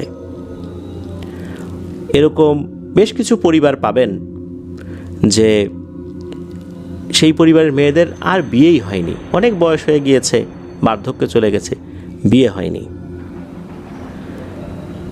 আল্লাহ তাআলা জন্ম, মৃত্যু, বিয়ে এই তিনটা তার কাছে রেখেছেন, এটা সত্য। তবে জাদুর মাধ্যমে এই ক্ষতিগুলো কিন্তু করা যায়। যেখানে রাসূলুল্লাহ সাল্লাল্লাহু আলাইহি ওয়াসাল্লামকে অসুস্থ করে ফেলা হয়েছিল, আর আমরা তো কিছুই না। বিয়ে বন্ধের জাদুগুলো অনেক পুরনো। এই জাদুগুলো হাজার হাজার বছর আগে থেকে হয়ে আসছে। পবিত্র কোরআনেও এই বিষয়ে ইঙ্গিত রয়েছে, কিভাবে একজনের সাথে আরেকজনের বিরোধ সৃষ্টি করে দেওয়া যায়। এই টাইপের জিনিসগুলো কিন্তু পবিত্র কোরআনেও ইঙ্গিত দেয়া আছে, যেগুলো পসিবল জাদুর মাধ্যমে, যা এখনও চলমান রয়েছে। আপনাদের পরিবারের কারোর সাথে যদি এই ধরনের সমস্যা চলমান থাকে, অনতিবিলম্বে ভালো কোনো রাকির কাছে যান, তার পরামর্শ নিয়ে রুকিয়া করে এই সমস্যার সমাধান করুন। তা না হলে কিন্তু এই বিয়েগুলো সচরাচর হয় না। আমি এমনও ঘটনা শুনেছি যে একটা মেয়ের চেহারা খুবই সুন্দর, তাকে কোনো যখন ছেলে দেখতে আসে, সাথে সাথে মানে সবার মুখ চোখ কালো হয়ে যায়। এত সুন্দর চেহারা, কিন্তু তাকানোর সাথে সাথে মনে হচ্ছে যে তারা মনে ভয়ঙ্কর কিছু দেখতেছে। তারা সেখান থেকে চলে যাওয়ার পর আর কিছু জানায় না। এটা তো গেল মেয়েদের কথা। ছেলেদের ক্ষেত্রে এরকম সমস্যা হয়। ছেলেদের ক্ষেত্রে যদি বিয়ে বন্ধের জাদু করা হয়, তাহলে দেখা যাচ্ছে যে ওই ছেলের মাথার চুল অনাকাঙ্ক্ষিতভাবে পেকে যেতে থাকে, মাথার চুল পড়ে যেতে থাকে, চেহারায় বার্ধক্যের ছাপ অতি দ্রুত চলে আসে, শরীরে দুর্বলতা চলে আসে, চাকরি ক্ষেত্রে বিভিন্ন ধরনের সমস্যা দেখা দিতে থাকে, চাকরি ক্ষেত্রে বিভিন্ন ধরনের সমস্যা, এটা নিয়েই সে অনেক পেরেশানিতে থাকে, যার কারণে বিয়ের চিন্তাও তার মাথায় ওইভাবে আসতে চায় না। তারপরে যাও কথা হয় সেটাও ভেঙে যায়, বলে ছেলের মাথার চুল পেকে গেছে, চুল পড়ে গেছে, বয়স্ক দেখা যায়, এ কথা বলে মেয়েরাও বিয়ে ভেঙে দেয় মেয়ের পরিবার থেকে। এরকমও কিন্তু হয়, ছেলেদের ক্ষেত্রেও হয়। এই জন্য এই আলামতগুলো দেখে আমরা সতর্ক হই। আর আমরা যেটা করব সেটা হচ্ছে 5 ওয়াক্ত নামাজের পর কিছু সেলফ রুকিয়া আছে, সেগুলো করার চেষ্টা করব ইনশাল্লাহ। তাহলে এর প্রভাবগুলো ইনশাল্লাহ অনেকটাই কেটে যাবে। আল্লাহ আমাদেরকে হেফাজত করুন। প্রিয় লিসেনার্স, চলে যাব আমাদের এবারের থার্সডে নাইটের 178তম আয়োজনের পরবর্তী আরও একটি নতুন ঘটনায়।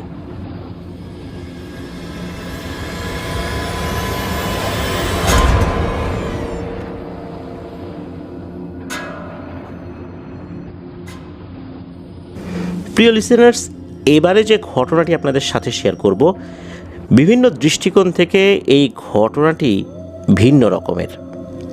কেন এ কথা বলছি? এই ঘটনাটি পরিপূর্ণভাবে শোনার পর আপনারা বুঝতে পারবেন।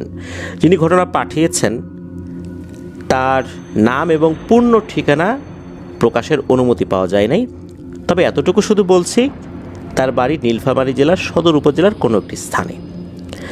আর এই ঘটনাটির সূত্রপাত অনেক আগের, সেটা মহান মুক্তিযুদ্ধেরও আগে থেকে শুরু হয়েছিল।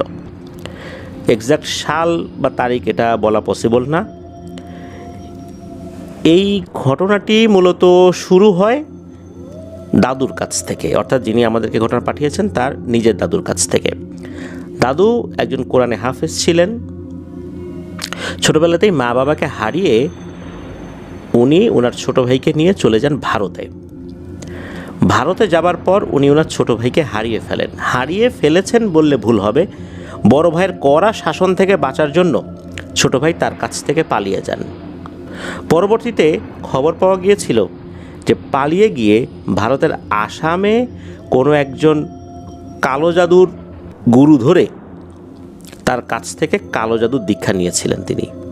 আর এদিকে কি হয়, এই দাদু উনি ভারতের দারুল উলুম দেওবন্দ মাদ্রাসায় লেখাপড়া করে উনি ভালো মানের একজন আলেম হয়েছিলেন। আর ওনার যিনি ওস্তাদ, তার অনেক বয়স হয়ে গিয়েছিল।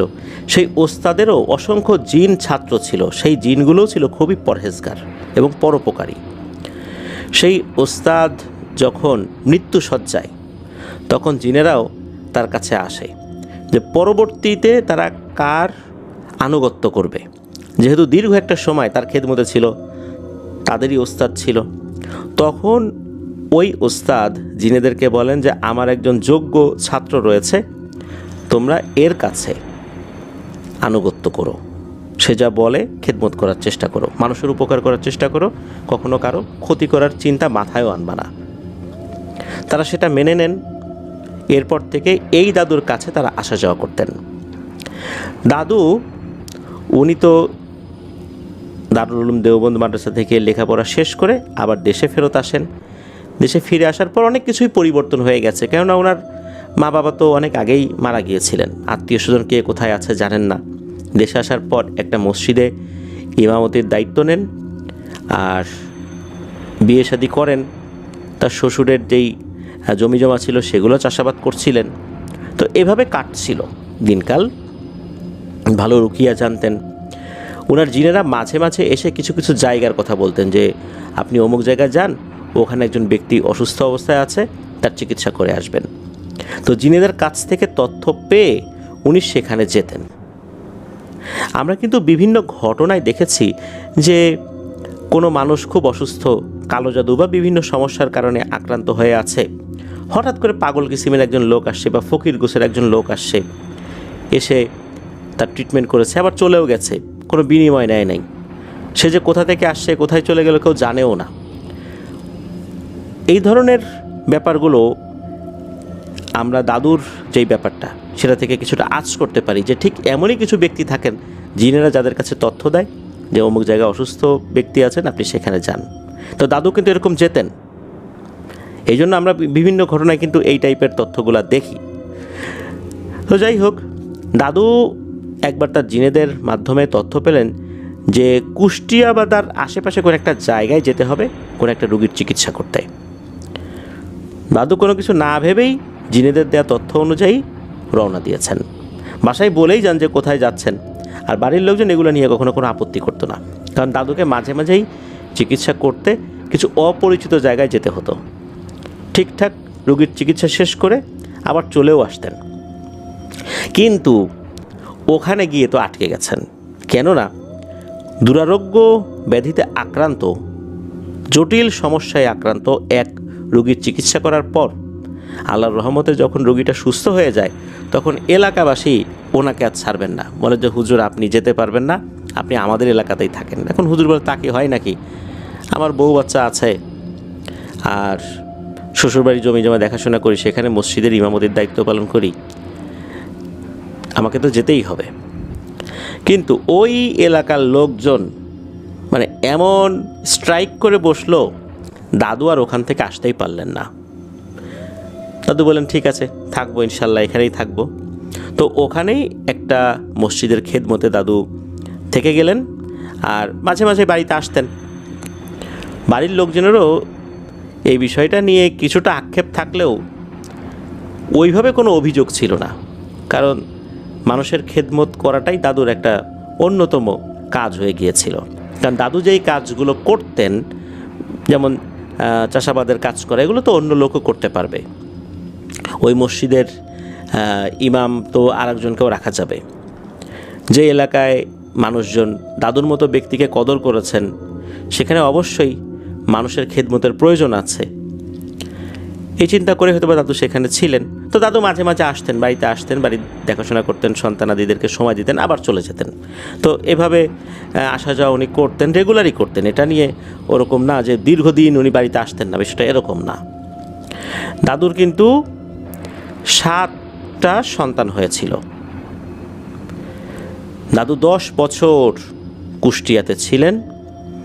তো সকালবেলা, ভোরবেলা, বিশেষ করে ফজর নামাজের পরে মক্তব পড়াতেন। এলাকার যে বাচ্চা কাচ্চারা রয়েছে তাদেরকে তালিম দিতেন, দীক্ষা দিতেন।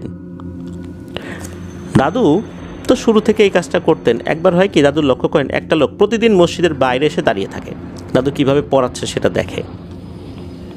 দাদু ভেবেছিলেন কোনো রুগীর আত্মীয় স্বজন কিনা, যে আমার সাথে কোনো কথা টথা বলবে কিনা, কিন্তু না, সে কিছু বলে না। পড়ানো শেষ হলে লোকটা চলে যায়। দাদুই একদিন কৌতূহলবশত মক্তব ছুটির পর ওই লোকটা চলে যাবার আগেই তার সাথে গিয়ে কথা বলেন। তো লোকটার মধ্যে কোনো অস্বাভাবিকতা লক্ষ্য করেনি, স্বাভাবিক একজন মানুষ, ভালোভাবেই কথা বলেন, কথা বলে চলে যায়। পরের দিন এসে দাদুকে বললেন যে আমার তো একটা মেয়ে আছে, আপনি যদি অনুমতি দেন তাহলে আপনার কাছে একটু পড়তে পাঠাবো। তো এলাকার বাচ্চা ছেলে মেয়েরা তো আসতোই দাদুর কাছে পড়তে। তো দাদু হাসি মুখে জবাব দেন যে ঠিক আছে, অবশ্যই পাঠাবেন। মেয়েটার বয়স কিন্তু খুবই কম ছিল, এমনটাই বলেছেন। আর দাদু কোনো রোগীর চিকিৎসা করলে এর বিনিময়ে ওই রোগীর বাসায় 1 গ্লাস পানিও খেতেন না। আর টাকা পয়সা নেওয়া তো অনেক দূরের কথা। পরের দিন দাদু দেখেন যে একটা ছোট্ট বাচ্চা মেয়েকে নিয়ে আসছে ওই লোকটা। মেয়েটা দেখতে 8-10টা স্বাভাবিক বাচ্চার মতোই, বয়স 5-6 এরকম হবে আর কি। আর মেয়েটা যেদিন পড়তে আসে তার আগের দিন নাকি দাদুকে তার কাছে থাকা অনেকগুলো জিনেদের মধ্যে বেশ কয়েকজন জিন এসে বলে যায় যে হুজুর, আপনার ভাগ্য আলহামদুলিল্লাহ অনেক ভালো, আপনি আপনার ভাইয়ের খোঁজ পাবেন, তবে সেটা আপনার জন্য খারাপ সংবাদ হিসেবেই আসবে। তারা শুধু এতটুকুই বলেছিল, আর কিছু বলে না। আর ওরা মাঝে মাঝে এরকম ছোট ছোট ভাঙা ভাঙা কিছু ইনফরমেশন দিত। ওরা নিজেরা নিজে থেকে না বললে দাদু এইগুলো জিজ্ঞেস করতেন না সহজে, খুব দরকার ছাড়া আর কি। দাদুর ছোট ভাই বহু আগে হারিয়ে গেছে, সে কি করছে না করছে এই বিষয়ে জিনেরা কিছুটা তথ্য দিয়েছিল যে হ্যাঁ, সে পালিয়ে গিয়ে এটা করতেছে। যখন উনি জানলেন যে সে এই কাজ করে, এরপর থেকে ওই ভাইয়ের খোঁজ খবর উনি রাখার প্রয়োজন মনে করেননি। কারণ হচ্ছে তার ভাই যে কাজ করছে এটা নিঃসন্দেহে অত্যন্ত নিকৃষ্ট মানের কাজ ছিল। তো দাদু ওইটা নিয়ে আর ভাবেন নাই, নিজের কাজ নিজে করছেন।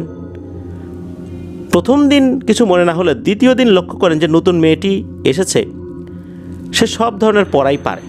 প্রথমে চিন্তা করছেন আলিফ বাতাসা পারে না, আলিফ বাতাসা যখন ধরেছেন সে সব পারে। এরপর বিভিন্ন কায়দা আমপারা থেকে যখন ধরেছে সবই সে পারে। এরপর যখন কোরআন শরীফ দিয়েছে দেখে যে তার অনেক কিছুই মুখস্থ। এরকম হতে হতে দেখা গেল সে 15 পারার হাফেজা। সে যে এত কিছু পারে এটা তো ওই ব্যক্তি বলে নাই যে তার মেয়েতে কিছু পারে, তাহলে তার দরকার ছিল না এখানে নিয়ে আসার আর কি। তবে দাদু খুশি হন এই মেয়েটার মেধা দেখে। অসাধারণ মেধা আল্লাহ তাআলা তাকে দিয়েছেন। আর তার মেধা দেখে দাদু বলেন যে আজ থেকে তুই আমার ছোট মা, এরকম বলেন আর কি। ওই মেয়েটা তার নাম নাকি কখনোই দাদুকে বলেন নাই। দাদু অনেকবার জিজ্ঞেস করলো, সে বিভিন্নভাবে এড়িয়ে যেত। দাদু ভাবতেন যে ছোট বাচ্চা মানুষ তো অনেক সময় লজ্জা পায় নাম বলতে, থাক না, না চাইলে না বলুক, তার বাবার কাছ থেকে শুনে নেব। সমস্যা হলো কি, ওই মেয়েকে পরিচয় করিয়ে দেওয়ার পরের দিন থেকে ওই লোকটাকে আর কোথাও দেখা যায় নাই। তিনি 10 বছরও মানে অনেক দিন তো আছেন এখানে, 10 বছরের বেশি সময় ধরে এলাকায় আছেন, এলাকার প্রায় সবাইকে উনি চেনেন, এলাকার সবাই ওনাকেও চেনেন, কিন্তু ওই লোককে কখনো দাদু দেখেন নাই। দাদু এলাকার লোকদের জিজ্ঞেস করলে তারা জানায় যে তারা তো এমন কাউকে চেনেন না বা কখনো দেখেন নাই। আর মক্তব ছুটি হলে মেয়েটি কোথায় যেন চলে যেত কেউ বলতে পারতো না। তো যেদিন মেয়েটি 30 পারার হাফেজাতে পরিণত হয়, সেদিন তার বাবা এসে জানায় যে তার মেয়ের নাম আলেয়া। দাদু কিন্তু বুঝতে পেরেছিলেন যে এরা সাধারণ কেউ না, জিন জাতি কিন্তু অন্য জিনদেরকে চিনতে পারে। আর দাদুর কাছে থাকা জিনেরাও এই বিষয়ে কিছু বলে নাই। তখনই দাদু বুঝতে পেরেছিলেন এখানে কোনো একটা ব্যাপার রয়েছে। আর দাদু যখন বুঝতে পেরেছিলেন, পরবর্তীতে তার কাছে থাকা জিনেদেরকে জিজ্ঞেস করলেও তার জিনেরা বলেছিল যে এই মেয়েটার বিষয়ে তারা এখন কোনো কিছু বলবে না, সময় হলে দাদু জানতে পারবে, এই বিষয়ে কোনো ধরনের কোনো কথা বলা নিষেধ। তো দাদু বুঝতে পারেন ব্যাপারটা কি, কিন্তু আর কোনো তথ্য দাদু জানার চেষ্টাও করেন নাই। এভাবে কেটে যায় আরও প্রায় 2 বছরের মতো।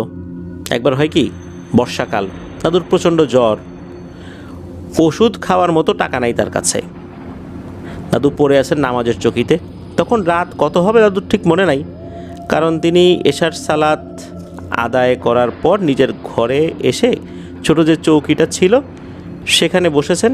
জ্বর বাড়তে থাকলে সেখানেই উনি কাঁপতে কাঁপতে পড়ে যান, ঘুমিয়েও যান। এক পর্যায়ে ঘুম ভাঙে একটা মেয়েলি গলার ডাকে, দাদুকে ডাকছে আব্বা আব্বা বলে। দাদু ভালোভাবে শোনেন, কিন্তু বের হবার সাহস করেন না, কারণ বাইরে প্রচণ্ড বৃষ্টি হচ্ছিল। আর উনি চিন্তা করছেন যে এত রাতে কোন মেয়ে তাকে ডাকবে। আর তাছাড়া দাদু যেহেতু অনেক রুকিয়া করতেন, খারাপ জিনের তো অভাব ছিল না তার শত্রু হিসাবে। তো যখন বারবারই ডাকটা আসছে, দাদু বলেন যে ওখানে কে? তখন ওপার থেকে উত্তর আসে যে আব্বা আমি আলেয়া, ভিতরে আসবো? দাদু বলে যে তুমি যে আলেয়া, এর প্রমাণ কি? তখন বাইরে থেকে সূরা ইয়াসিন তেলাওয়াত করে শোনায়। দাদু তখন বুঝতে পারেন দুষ্টু জিনেরা কখনোই সূরা ইয়াসিন তেলাওয়াত করতে পারবে না, বিশেষ করে যারা ক্ষতিকারক জিন, যারা পিশাচ শ্রেণীর জিন। তখন দাদু বলেন যে দরজা খোলাই আছে, ভিতরে আয় মা। তখন দাদু দেখেন একটা যুবতী মেয়ে ঘরে প্রবেশ করে। এটা দেখে তো দাদুর খটকা লাগে। 2 বছর একটা বাচ্চা মেয়ে এত বড় হয় নাকি? কারণ 2 বছর হলো মেয়েটা চলে গেছে, 2 বছর তার সাথে দেখা সাক্ষাৎ নাই। দাদু তখন চিন্তা করছেন যে সর্বনাশ, এ তো সূরা ইয়াসিন পড়তে পারছে, কিন্তু এটা একটা ধোঁকা, ক্ষতি করার জন্য সে ঢুকে পড়ছে। যেহেতু উনি অনুমতি দিয়ে দিছেন, এখন তো সে ঢুকে পড়ছে, এইবার তো বিপদ আছে। আর উনি খুব অসুস্থ, ভালোভাবে কথাই বলতে পারছেন না। এমত অবস্থায় শক্তিশালী কোনো রুকিয়া উনি যে করবেন, সেটা ওনার জন্য ওই সময়ে সম্ভবপর হচ্ছিল না। তখন হয় কি, ওই আলেয়া সে বুঝতে পারে যে ব্যাপারটা কি। আলেয়া বলেন যে ভয় পাবেন না আব্বা, আমি সেই আলেয়াই। আমি এদিক দিয়ে যাচ্ছিলাম একটা কাজে, তখন দেখলাম যে আপনি জ্বরে অনেক কষ্ট পাচ্ছেন, আপনার জন্য কিছু ওষুধ খাবার নিয়ে আসছি। তো দাদু দেখেন যে একটা ব্যাগ তার হাতে আছে, আর বলেন যে আরও কিছু খরচপাতিও আছে, পরবর্তী যদি কোনো বিশেষ ওষুধ লাগে যাতে দাদু কিনে নিতে পারেন। টেবিলের উপর ব্যাগটা রেখে আলেয়া চলে যায়। আর যাওয়ার সময় দাদুকে বলে যায় কয়েকদিন পর আপনার জন্য 4টা ভালো সংবাদ আছে, ইনশাল্লাহ চিন্তা করবেন না। এর মধ্যে একটা আমি এখনই দিয়ে যাচ্ছি, সেটা হলো গত 7 দিন আগে আপনার একটা ছেলে সন্তান হয়েছে। ছেলেটার নাম এখনও রাখা হয় নাই, কারণ আপনি যাবেন তারপর নাম রাখবে। তবে আমার তরফ থেকে একটা নাম প্রস্তাব করছি, নাম রাখবেন মোহাম্মদ ওলিউল্লাহ। এটা মেয়ে হিসাবে আপনার কাছে আমার অনুরোধ। দাদু তখন ওঠেন, উনি দেখেন ব্যাগের ভিতরে কিছু চিড়া গুড় এগুলো রাখা হয়েছে। দাদু সেই চিড়া গুড় খেয়ে আবার শুয়ে পড়েন, ঘুমিয়ে যান। ঘুম ভাঙে ফজরের ওয়াক্তে, উনি মসজিদে যান, আজান দেন। উনি দেখেন তার জ্বর একদমই নেই, একদম সেরে গেছে। ওষুধ খাওয়ার আর কোনো দরকার হয়নি, ওই চিরাগুড় খেয়েই আল্লাহর রহমতে তার জ্বর ভালো হয়ে গেছে। তিনি ভাবেন যে রাত্রে মনে হয় ঘুমের ঘরে উল্টাপাল্টা স্বপ্ন দেখেছেন, কিন্তু সকালবেলা ফজরের পর মক্তব পড়ানো শেষ করে যখন ঘরে আসেন, এসে দেখতে পান ওই ব্যাগটা। ব্যাগের ভিতর তখনও কিছু চিরাগুড় আছে, আর ব্যাগের নিচে আর একটা পার্ট রয়েছে, সেখানে হাত দিতেই দেখেন যে কিছু টাকা। উনি গুনে দেখেন যে মোট 2000 টাকা। তখনকার সময় 2000 টাকা কিন্তু অনেক টাকা। তিনি আর দেরি না করে বাসার উদ্দেশ্যে রওনা দেন। গিয়ে দেখেন সত্যিই তার একটা ছেলে হয়েছে, আর তখনও তার নাম রাখা হয় নাই। দাদু এসে নাম রাখেন মোহাম্মদ ওয়ালিউল্লাহ, আর এই ওয়ালিউল্লাহ হচ্ছেন আমাদেরকে যিনি ঘটনা পাঠিয়েছেন তার বাবা। দাদু সব ঠিকঠাক করে 1 মাস পর আবার সেই মসজিদে আসেন। তার আরও 3 থেকে 4 মাস পরে সেই আলেয়া পড়ি আসেন। তখন দাদু মাগরিবের নামাজ শেষ করে বসে আছেন মসজিদের বারান্দায়। আলেয়া পড়ি এসে দাদুকে বলে যে আপনাকে আমার সাথে যেতে হবে। দাদু বলে কোথায়? তখন সে সরাসরি বলে না, বলে যে না যেতে হবে, এখন বলবো না। দাদু তো যেতে রাজি হয় যে না, না বললে যাব না। আর দাদু মূলত যেতে চাচ্ছিলেন না, এর পিছনে কারণ আছে। কারণ হচ্ছে দাদু মসজিদ থেকে আর ছুটি নিতে চাচ্ছিলেন না। কয়েক মাস আগেই বাসায় গিয়েছিলেন, দীর্ঘ সময় ছিলেন, আবার ছুটির কথা বলবেন মসজিদ কমিটির কাছে। কারণ এলাকার লোকজনও চায় না যে উনি আসলে দীর্ঘ সময় বাইরে থাক, কারণ এলাকার লোকজন বিভিন্ন সমস্যায় তার কাছে আসে। উনি না থাকলে অনেকেই বেশ মুসিবতে পড়ে যান। এই জন্য দাদু আনইজি ফিল করছিলেন যে আবার ছুটি চাবো। আর দাদু তো জানতেন না যে কোথায় যাব, কতদিনের জন্য যাব, এটাও তো একটা বিষয়। তো আলেয়া পরীর অনেক অনুরোধের পর শেষমেশ দাদু রাজি হন যান তার সাথে। তারা হাঁটতে হাঁটতে একটা নদীর ধারে আসে। এরপর ওই আলেয়া পরী বলে যে আব্বা আপনার হাতটা আমাকে দেন। তো দাদু হাত বাড়েন। এরপর ওই আলেয়া পরী দাদুর হাতটা ধরেন। এরপর একটা ঠান্ডা বাতাস এসে দাদুর গায়ে লাগে। আর এর আগে কিন্তু আলেয়া পরী বলেছিলেন যে আপনি চোখ বন্ধ করেন। তো দাদু চোখ বন্ধ করেন, ঠান্ডা বাতাস লাগলো জাস্ট কয়েক সেকেন্ড। এরপরে আলেয়া পরী বললেন যে আব্বা চোখ খোলেন। দাদু চোখ খুলতেই দেখেন তার সামনে বিশাল একটা প্রাসাদ, করে নদী টদী কিচ্ছু নাই, অন্য এক জগৎ। দাদুকে বিশ্রামের জন্য একটা বিশাল রুম দেওয়া হয়। দাদু দেখেন তার জিন ছাত্রদের মধ্যে অনেকেই আছে সেখানে। তাদের সাথে দাদু কথা বলেন। কথা বলে জানতে পারেন যে আগামীকাল এই আলেয়া পরীর বিয়ে। মূলত এই জন্যই তাকে এখানে নিয়ে আসা হয়েছে। অনেকের সাথে খোশ গল্প করেন। আর যেই লোকটা এই আলেয়া পরীকে দাদুর কাছে নিয়ে এসেছিল তার সাথেও দেখা হয়, তার সাথেও অনেক গল্প গুজব করেন আর কি। এরপর এক জিন ছাত্র এসে এই আলেয়া পরীর আসল পরিচয় জানায়। সেটা হচ্ছে এই যে যাকে বাবা মনে করা হয়েছিল সে মূলত আসলে বাবা নয়, সে এই গোত্রেরই একজন জিন। আর এই আলেয়া পরী মূলত এই গোত্রের সর্দারের মেয়ে। এরা অত্যন্ত শক্তিশালী প্রজাতির জিন, কিন্তু এরা যত শক্তিশালী তত বিনয়ী এবং ভালো। পাকিস্তানের করাচির কোনো একটা জায়গার আর একটা শক্তিশালী গোত্রের সর্দারের ছেলের সাথে, বড় ছেলের সাথে এই আলেয়া পরীর বিয়ে হবে। এই জন্যই মূলত দাদুকে এখানে নিয়ে আসা হয়েছে।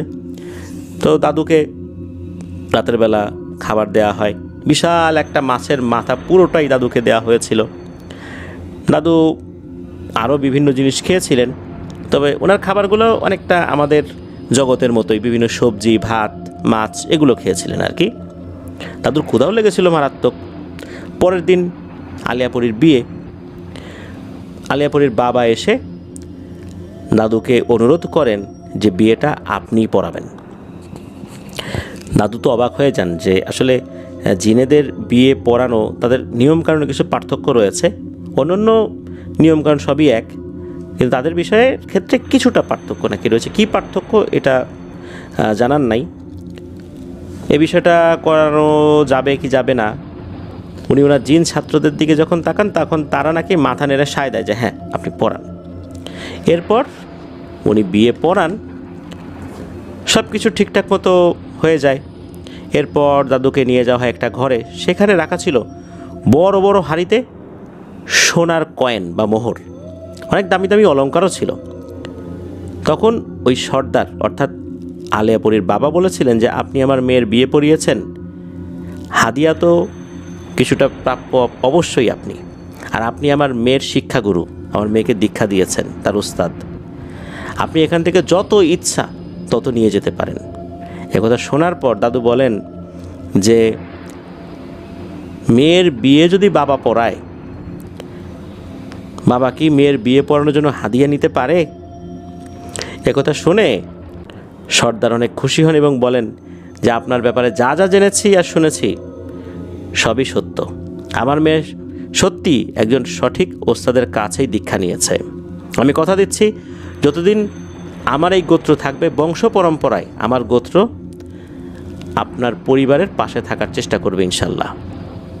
আল্লাহ ব্যতীত কেউ আপনার পরিবারের কোনো ক্ষতি করতে পারবে না। এরপর দাদুকে আবার সেই মসজিদে রেখে যাওয়া হয়। দাদু ফিরে এসে দেখেন অনেক কিছুই বদলে গেছে। সকলে ভেবেছিল দাদু কাউকে কিছু না বলে বাড়ি চলে গেছে, বাড়িতেও চিঠি পাঠানো হয়, কিন্তু সেখান থেকে চিঠির উত্তর আসে দাদু নাকি বাসায় ফিরে আসেন নাই।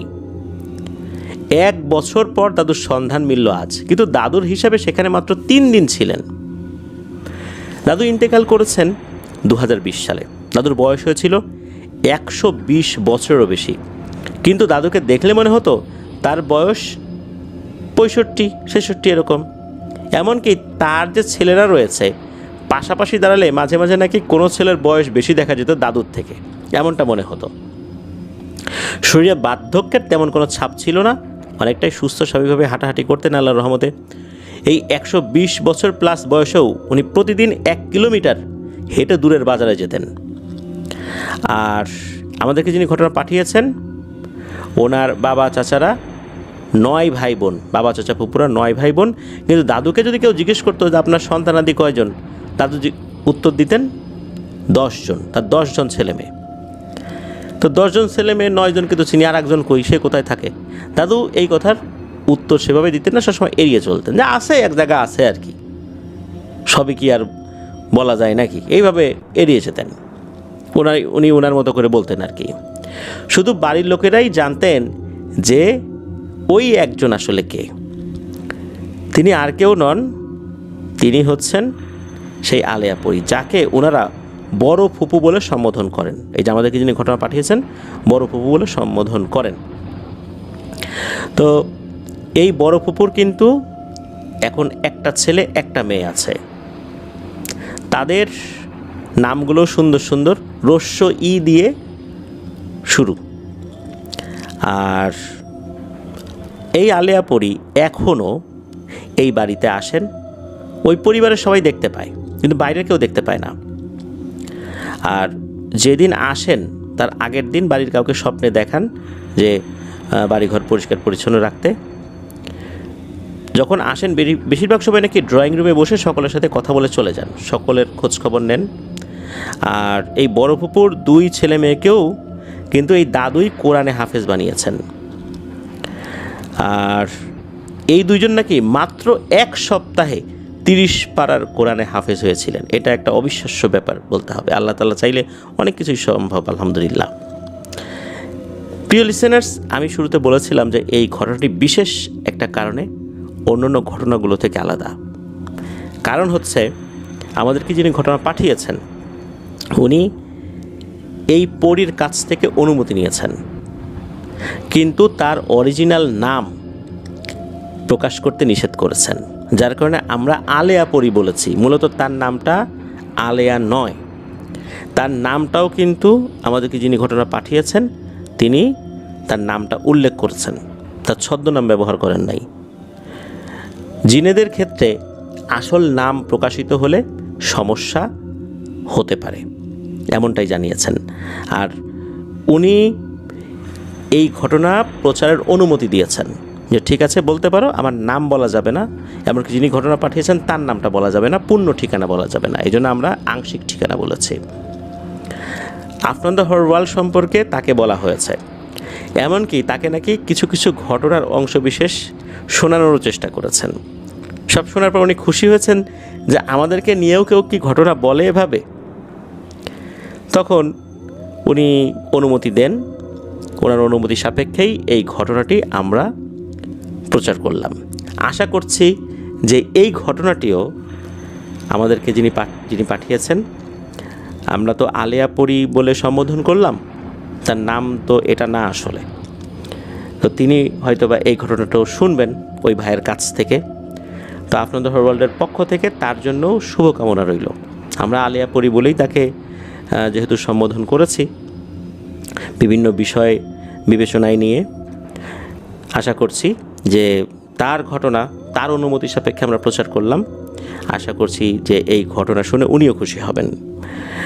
প্রিয় লিসেনার্স, এখানে একটা ব্যাপার ছিল, সেটা হচ্ছে যে এই আলেয়া পরি যখন দাদুর কাছে এসেছিলেন জ্বর অবস্থায়, তখন 4টা সুসংবাদের কথা ছিল। একটা তো তার ছেলে হওয়া, তারপরে দ্বিতীয়টা ছিল হচ্ছে এই আলেয়া পরির বিয়ে। আর যে 2টা থাকে এর মধ্যে একটা সুসংবাদ হলেও এইটা নাকি দাদুর জন্য ছিল অত্যন্ত কষ্টের এবং মর্মান্তিক একটা সংবাদ। তবে সেটা কিভাবে সুসংবাদ হলো এই বিষয়টা আসলে আর জানা যায় নাই, বলতে আমাদেরকে যিনি ঘটনা পাঠিয়েছেন উনি এটা নিয়ে আর কোনো তথ্য আমাদেরকে দেন নাই। এটাই ছিল ঘটনা। ধন্যবাদ জানাচ্ছি আমাদেরকে যিনি ঘটনা পাঠিয়েছেন। আমরা চেষ্টা করেছি আপনি যেভাবে বলেছেন, যেভাবে পরিচয় গোপন রাখতে, নাম গোপন রাখতে, সেটা আমরা করেছি। এবং আমরাও আপনার কাছে কৃতজ্ঞ যে আপনি কোনো ধরনের ছদ্মনাম ব্যবহার না করে সবগুলো নাম, অরিজিনাল নাম ব্যবহার করেছেন। আমি জানলাম এটা আমাদের কয়েকজনের মধ্যেই থাক। ধন্যবাদ জানাচ্ছি আবারও যারা এই ঘটনাটি মনোযোগ দিয়ে শুনেছেন। এই ঘটনাটি এই কারণেই অন্যান্য ঘটনাগুলো থেকে অন্যরকম, আবারও বললাম আর কি। প্রিয় লিসেনার্স, চলে যাব আমাদের এবারের থার্সডে নাইটের 178তম আয়োজনের পরবর্তী আরও একটি নতুন ঘটনায়।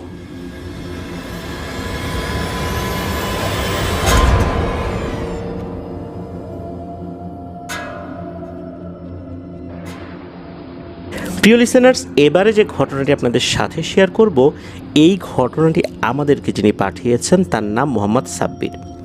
ওনার বাড়ি কুমিল্লা জেলার সদর দক্ষিণ উপজেলার তুলাতুলি গ্রামে। যে ঘটনাটি উনি আমাদেরকে পাঠিয়েছেন, এই ঘটনাটি উনি ওনার গ্রামের এক ট্রাক ড্রাইভারের মুখ থেকে শুনেছেন। তার নাম হাসান, তিনি এখনও জীবিত আছেন। এই ঘটনাটি তার বাস্তব অভিজ্ঞতা।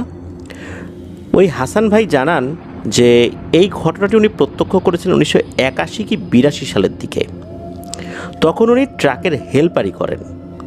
একদিন উনি এবং ওনার ট্রাকের ড্রাইভার, তার নাম হচ্ছে কালু, ওনারা ট্রাক নিয়ে চট্টগ্রাম থেকে কক্সবাজারে ভাড়া নিয়ে গেলেন। কক্সবাজার শহরে মাল নামিয়ে খালি ট্রাক নিয়ে ওনারা চট্টগ্রামে ফিরছিলেন। পথে আমিরাবাদ নামে একটা জায়গা রয়েছে, ওই জায়গায় পৌঁছালে কিছু লোক রাস্তার পাশে দাঁড়িয়ে ওনাদেরকে ট্রাক থামানোর জন্য সংকেত দেয়। ওনারা গাড়ি থামান। তারা বলে যে ভাই, আমরা তো দাওয়াত খেতে এসেছিলাম, আমাদের সাথে থাকা একজন লোক স্ট্রোক করে মারা গেছে। অতিরিক্ত খাবার খেয়েছে, গরুর মাংস এগুলো খেয়েছে, যার কারণে হঠাৎ করে তার প্রেশার বেড়ে যায়, স্ট্রোক করে মারা গিয়েছে। আর ওনাদের বাড়ি খুব বেশি দূরে না, কক্সবাজারের যে রামু আছে, এই রামুর 2 কিলোমিটার আগে। তো ওখানে নিয়ে চলেন, খুব তো বেশি দূরে না, আমরা ভাড়া অনেক বাড়াই দিব। ওই সময় নাকি তারা 3000 টাকা ভাড়া দিতে চেয়েছিল। এখানে একটা বিষয় বলে রাখা ভালো যে ওই ট্রাকের মালিকের কিন্তু 2 ধরনের কাজে নিষেধাজ্ঞা ছিল, যে এই 2টা কাজ করা যাবে না। প্রথমত, ট্রাকে কোনো মাদকদ্রব্য তোলা যাবে না, যেহেতু ওই রুটে অনেক ধরনের মাদকদ্রব্য চোরাচালানের একটা ভালোই রাস্তা হয়ে গিয়েছিল, যেটা এখনও বিদ্যমান আছে। আর দ্বিতীয় হচ্ছে লাশ। এদিকে এই যে হেল্পার হাসান ভাই, উনি তো তার ড্রাইভার কালু মিয়াকে বারবার মালিকের ওই নিষেধের কথা স্মরণ করে দিলেন যে ভাই করা যাবে না, এটা করা যাবে না। তখন আবার এই কালু মিয়া বলেন, আরে দূর থাম তো, 3000 টাকা অনেক টাকা, না হয় ঘন্টাখানেক পরেই আমরা চট্টগ্রামে পৌঁছাবো, আমরা যা পাবো ভাগ করে নেব। মালিককে বলবো না যে মাঝখানে চাকা পাংচার হয়ে গেছিলো বা যান্ত্রিক ত্রুটি ছিল, সমস্যা হচ্ছিল, এই জন্য মেরামত করতে সময় লাগছে, এগুলো বলে দিব না। কি আর করা, ড্রাইভার যেহেতু খুব আগ্রহী, এই জন্য আর হাসান ভাইয়ের কিছু বললেন না, রাজি হয়ে গেলেন। লাশ তোলা হলো। লাশের সাথে আরও 4 জন লোক ছিল। তো যেখানে লাশ নিয়ে যাওয়া হবে তার 1 কিলোমিটার আগে ছোট একটা বাজার পড়ে। এরপরে আর বাজারঘাট নাই। তো বাজারটা মোটামুটি বেশ বড়ই ছিল। আর ওনারা কিন্তু রওনা দিয়েছেন আসরের পরে, মানে মাগরিবের আগে। সেই হিসাবে তখন কিন্তু এশার আজানও দেয়নি। তো ওনারা যখন ওই বাজারে পৌঁছান তখন এশার আজান মাইকে দেয়া শুরু হলো। ওখানে কাফনের কাপড় পাওয়া যেত, যেহেতু এশার আজান দিচ্ছে তার মানে তো ওই রকম রাত তো হয়নি, অনেক মানুষজন বাজারে রয়েছে ওইখানে। তো ওইখানে লাশের কাফনের কাপড় এবং আনুষঙ্গিক জিনিসপত্র কেনার জন্য যে 4 জন ছিল ওনারা ওই ট্রাক থেকে নামেন, নেমে বাজারের মধ্যে ঢোকেন। আর ড্রাইভার কালু এই ফাঁকে 1 কাপ চা খাবে বলে রাস্তার ওপারে গেল। গাড়িতে একা বসা এই হাসান ভাই, তো পিছনে লাশ আছে গাড়ির পেছনের, উনি সামনে একা একা বসে আছেন। কিছুটা অস্বস্তি বোধ হচ্ছিল। ড্রাইভারের কথা ছিল যে উনি চা খেয়ে আসলে হাসান ভাই চা খেতে যাবেন। বাজার ভর্তি এত মানুষ, হঠাৎ করে গাড়িটা প্রচণ্ডভাবে নড়ে ওঠে, ভাইব্রেট করে ওঠে। চিন্তা করেন কীভাবে ভূমিকম্প হলো কি না। গাড়ি দাঁড়ানো অবস্থায় যদি একটা ছোট প্রাণীও ওঠে গাড়িতে, সেটা কিন্তু ড্রাইভার বুঝতে পারে বা হেল্পার বুঝতে পারে। উনি চিন্তা করেন কীভাবে এভাবে কেঁপে উঠলো কেন, পেছন থেকে অন্য কোনো গাড়ি টাড়ি বা অন্য কিছু এসে ধাক্কা দিল কি না। কিন্তু না, তো এরকম তো কোনো কিছু মনে হচ্ছে না। উনি আর পেছন দিকে ফিরে তাকান নাই। ওখানে বসা অবস্থায় দেখতে পাচ্ছেন রাস্তার ওই পাশে এই ড্রাইভার কালো মিয়া বসে আরামসে চা খাচ্ছে, কয়েকজন মানুষের সাথে গল্পও জুড়ে দিয়েছে। উনি তো বসে আছেন।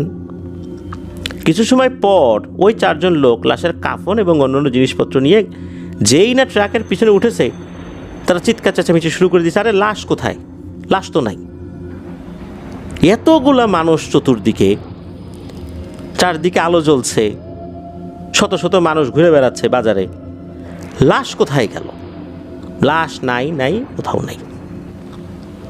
এর মধ্যে যখন এই বিষয়গুলো চাউর হয়ে গেল, অনেক লোক জমা হয়েছে সেখানে, লাশ কোথায় গেল? একজন ব্যক্তি আবার বড় একটা টর্চ লাইট নিয়ে এসে গাছের উপরে মারা শুরু করেছে। কারণ লাশ যে নিয়ে যাবে সামনে দিয়ে এমনটা তো হয় নাই, তাহলে নিয়ে গেল কোথায়? গাছের উপর যখন মারা শুরু করেছে, এমন সময় দেখতে পেল ওই বাজারের রাস্তার পাশেই থাকা বিশাল বড় একটা গাছ, এই গাছটা করই গাছ বা এই টাইপের কোনো একটা গাছ হবে বলে অনুমান করেছেন হাসান ভাই, যে ওই গাছের অনেক উপরে একটা ডালের মাঝখানে ওই লাশটা রাখা। তখন তার কাফন পরানো ছিল না, সে যেই ড্রেস পরা ছিল, যেই ড্রেস পরা অবস্থায় স্ট্রোক করে মারা গেছে, ওই ড্রেস পরা অবস্থাতেই আর কি খুব সুন্দরভাবে সেখানে রেখে দিয়েছে। ওখানে লম্বালম্বিভাবে লাশটা শোয়ানো ছিল। এমন ভয়ানক দৃশ্য যেই না সবাই দেখেছে, আর তো ওরে বাবা গো মাগো বলে সবাই দৌড়ঝাঁপ শুরু করেছে। মানে মুহূর্তের মধ্যে বাজার ফাঁকা, আর লোকজন নেই। এই এত লোক, এত উৎসাহী জনতা, যেই নাই দৃশ্য দেখেছে সব পালাইছে। থেকে গেল মুষ্টিমেয় কিছু লোক, তারা খুব সাহসী মানুষ। বাজারের মসজিদের যিনি ইমাম ছিলেন, তখন কিন্তু এশার আজান হয়েছে, নামাজ পড়া শেষ হয়েছে মাত্র। মানে এর মধ্যে কিন্তু এই ঘটনা, ওই যে 4 জন বাজারে গেছে, ড্রাইভার কালু মিয়া চা খাচ্ছে, তো এশার নামাজ কিন্তু তখন শেষ। মুসল্লিরাও বের হয়েছেন, তারাও ওরকম হাউকাউ শুনেছিলেন, হই হট্টগোল শুনেছিলেন, কিন্তু তখনও তারা নিচে এসে দেখেন নাই। যখন আরও কিছু মুসল্লি এসে দেখলেন এই ঘটনা, তখন অনেকেই ভয়ে আইদুল কুরসি পরে শরীরে ফু দিতে তারা দ্রুত ওখান থেকে পালাইছেন। এখন ইমাম সাহেব তো যেতে পারেন না, আর সাহসী কিছু মানুষজন আছে, সবাই বলতেছে যে এই অবস্থায় তো আসলে চলে যাওয়া যায় না, কিছু একটা করতে হবে, লাশটা তো নামানোর ব্যবস্থা করতে হবে। কিন্তু এই যে গাছ, এই গাছের এত উঁচুতে লাশটা রাখা, সেখানে উঠে এই লাশটা নামানো তো অত্যন্ত দুরূহ ব্যাপার এই রাতের বেলা, কী করা যায়? তখন হুজুর বললেন যে না, কাউকে ওঠার দরকার নাই, উনি যতটুকু যা দোয়া দুরুদ জানেন উনি চেষ্টা করবেন একটা ব্যবস্থা করতে। ওখানে এই যে কালো মিয়া, হাসান ভাই, তারপরে লাশের সাথে যে আরও 4 জন ছিল, এনারা আরও বেশ কিছু মানুষজন ছিল যারা খুব সাহসী টাইপের মানুষ। একদম যে জনশূন্য জায়গা হয়ে গেছে বিষয়টা এরকম না, তখনও ওখানে উপস্থিত রয়েছে সব মিলিয়ে প্রায় 20-25 জন। ইমাম সাহেব জোরে জোরে দোয়া পড়া শুরু করলেন, কোরআনের বিভিন্ন আয়াত পাঠ করছিলেন। দোয়া পড়ার মিনিট 10 পরে হঠাৎ করে মনে হয়েছে চতুর্দিকে ঝড়ো বাতাস শুরু হয়েছে, আর ঝড়ো বাতাসটা মনে হচ্ছে শুধু ওই গাছটাতে হচ্ছে, অন্য কোথাও না। এরপর হলো কি, ওই লাশটা মনে হচ্ছে শূন্যে ভাসতে ভাসতে আস্তে আস্তে আস্তে আস্তে একদম ট্রাকের পিছনের যে জায়গাটা ওইখানে নেমে এলো। কেউ মনে হচ্ছে খুব যত্ন করে এখানে নামিয়ে দিয়ে গেল। এরপর আর কোনো সারা শব্দ নাই, ওই বাতাসও থেমে গেল। এত বাতাস হচ্ছিল উপরে, কারো গায়ে কিন্তু কোনো বাতাস লাগছে না। তখন ইমাম সাহেব ওই 4 জনকে পরামর্শ দিলেন যে আপনারা জিকির করতে করতে যাবেন। কিছু জিকির শিখিয়ে দিয়েছিল, সুবহানাল্লাহ, আলহামদুলিল্লাহ, আল্লাহু আকবার সহ আরও কিছু জিকির শিখিয়ে দিয়েছিল যে আপনারা সবাই জিকির করতে করতে যাবেন। 4 জন তো সবসময় করবেনই, যিনি গাড়ির ড্রাইভার এবং হেল্পার, ওনারা 2 জন করবেন। এটা করতে করতে চলে যাবেন, ইনশাল্লাহ আর কোনো সমস্যা হবে না। এরপর ওনারা সেটাই করলেন। এটা করতে করতে আরও 1 কিলোমিটার চলে গিয়েছেন। তবে 1 কিলোমিটার যাওয়ার পথে কিন্তু আর কোনো ধরনের কোনো সমস্যা হয়নি, যে আশেপাশে যে গাছগুলো ছিল সেখানে যে কোনো সমস্যা হবে না, এমনটা হয়নি। ওনারা ঠিকঠাক মতো চলে গিয়েছিলেন। ওই বাড়িতে গিয়ে লাশ নামানোর পর টাকা পয়সা ঠিকঠাক মতোই বুঝিয়ে দিয়েছিলেন। এরপর গাড়িটা নিয়েও ওনারা যে চট্টগ্রামে আসছেন, প্রতিমধ্যেও আর কোনো ধরনের কোনো সমস্যা আল্লাহর রহমতে হয়নি। তো এটি ছিল ঘটনা। এই ধরনের ঘটনা প্রিয় লিসেনার্স আমাদের কাছে কিন্তু মাঝে মাঝেই আসে, বা আমরা এই ধরনের ঘটনা শুনি। আসলে এই ধরনের ঘটনাগুলোর ক্ষেত্রে কিছু কিছু বিষয় অনেকটা একই রকম হয়। তবে এইখানের ব্যাপারটা যেটা, সে বিষয়টা কিন্তু অনেক ক্ষেত্রে আলাদা। সাধারণত আমরা দেখি রাস্তায় কোনো লোকজন থাকে না, গভীর রাত। এখানে দেখা গেল যে এশার আজান হচ্ছে, বাজার ভর্তি মানুষ, বহু মানুষ, চারদিকে আলোকিত, সেখানে এই অবস্থা। এতগুলো মানুষের সামনে লাশ নাই। এমন যদি হতো বাজারে শুনশান নীরবতা, লোকজন নাই, চিন্তা করুন এতগুলো মানুষের ভেতরে এই ঘটনা ঘটল। বিষয়টা সত্যি গা শিউরে ওঠার মতো। ধন্যবাদ জানাচ্ছি সাব্বির ভাইকে আপনার পাঠানো ঘটনার জন্য। প্রিয় লিসেনার্স, চলুন চলে যাব আমাদের এবারের থার্সডে নাইটের 178তম আয়োজনের 6ষ্ঠ এবং শেষ ঘটনায়।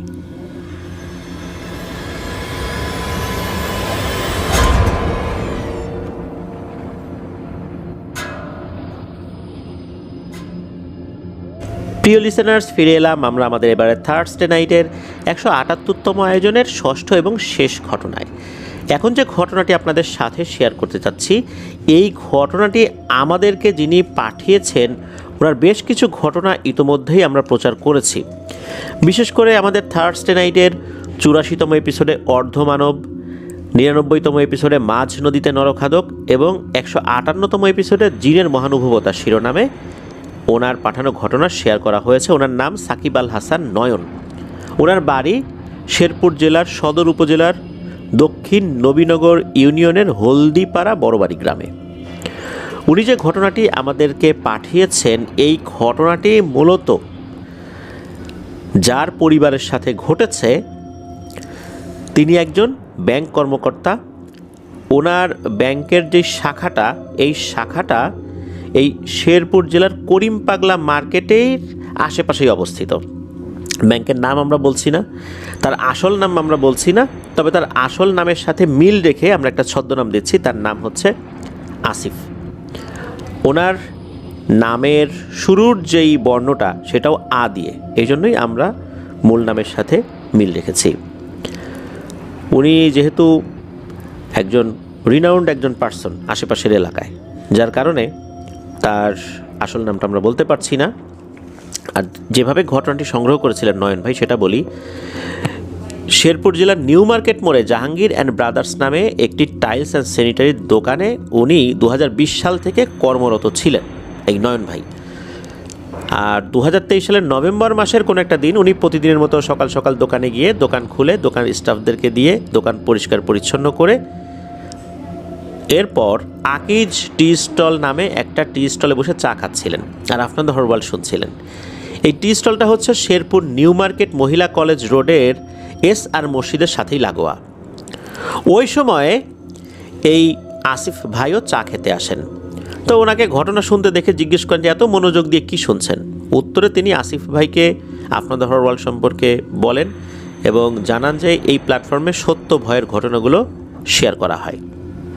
তখন ওই আসিফ ভাইয়ের ফোনটা হাতে নিয়ে তার ফোন থেকে ইউটিউবে গিয়ে আফটার দ্য হরর ওয়ার্ল্ড চ্যানেলও সাবস্ক্রাইব করে দেন। এরপর ওই আসিফ ভাই জানান যে তার পরিবারের সাথেও একটি মর্মান্তিক ঘটনা রয়েছে। সময় করে যেন তার সাথে দেখা করেন ব্যাংকে গিয়ে, আর তখনই উনি এই ঘটনাটি শেয়ার করবেন। এমনিতেও ব্যক্তিগতভাবে বিভিন্ন কারণেই আসিফ ভাইয়ের সাথে নয়ন ভাইয়ের সুসম্পর্ক ছিল। যখন ব্যাংকিং আওয়ার শেষ দিকে দেখা যাচ্ছে 3টা বা 4টার পরে ব্যাংকিং আওয়ার অনেকটাই ক্লোজ হয়ে যায়, লোকজন তখন আর ঢোকে না, তখন দিনের যেই লেনদেনগুলো আছে সেগুলো ক্লোজ করার জন্য ওনারা ব্যস্ত থাকেন। এরপরে গিয়ে ওনারা একটু রিল্যাক্স থাকেন, তো ওই সময় উনি গিয়েছিলেন। এরপর চা খেতে খেতে আসিফ ভাই তার পরিবারের সাথে ঘটে যাওয়া ঘটনাটি শেয়ার করেন। সালটা 2018। হঠাৎ করেই আসিফ ভাইয়ের স্ত্রী ফিল করেন যে তিনি মা হতে যাচ্ছেন। কথাটা শোনার পর আসিফ ভাই খুব খুশি হন, আল্লাহর কাছে শুকরিয়া আদায় করেন। দিন চলে যাচ্ছিল, এর মধ্যে আসিফ ভাইয়ের স্ত্রীর প্রেগনেন্সির যখন 5 মাস পূর্ণ হয়েছে তখন উনি একটা স্বপ্ন দেখতে শুরু করেন।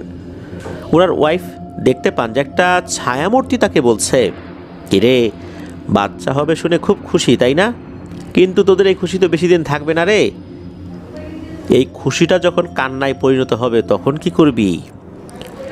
ছায়ামূর্তিটা আরও বলে যে আমার সাথে বেইমানি করার ফল তো তোদেরকে ভোগ করতেই হবে।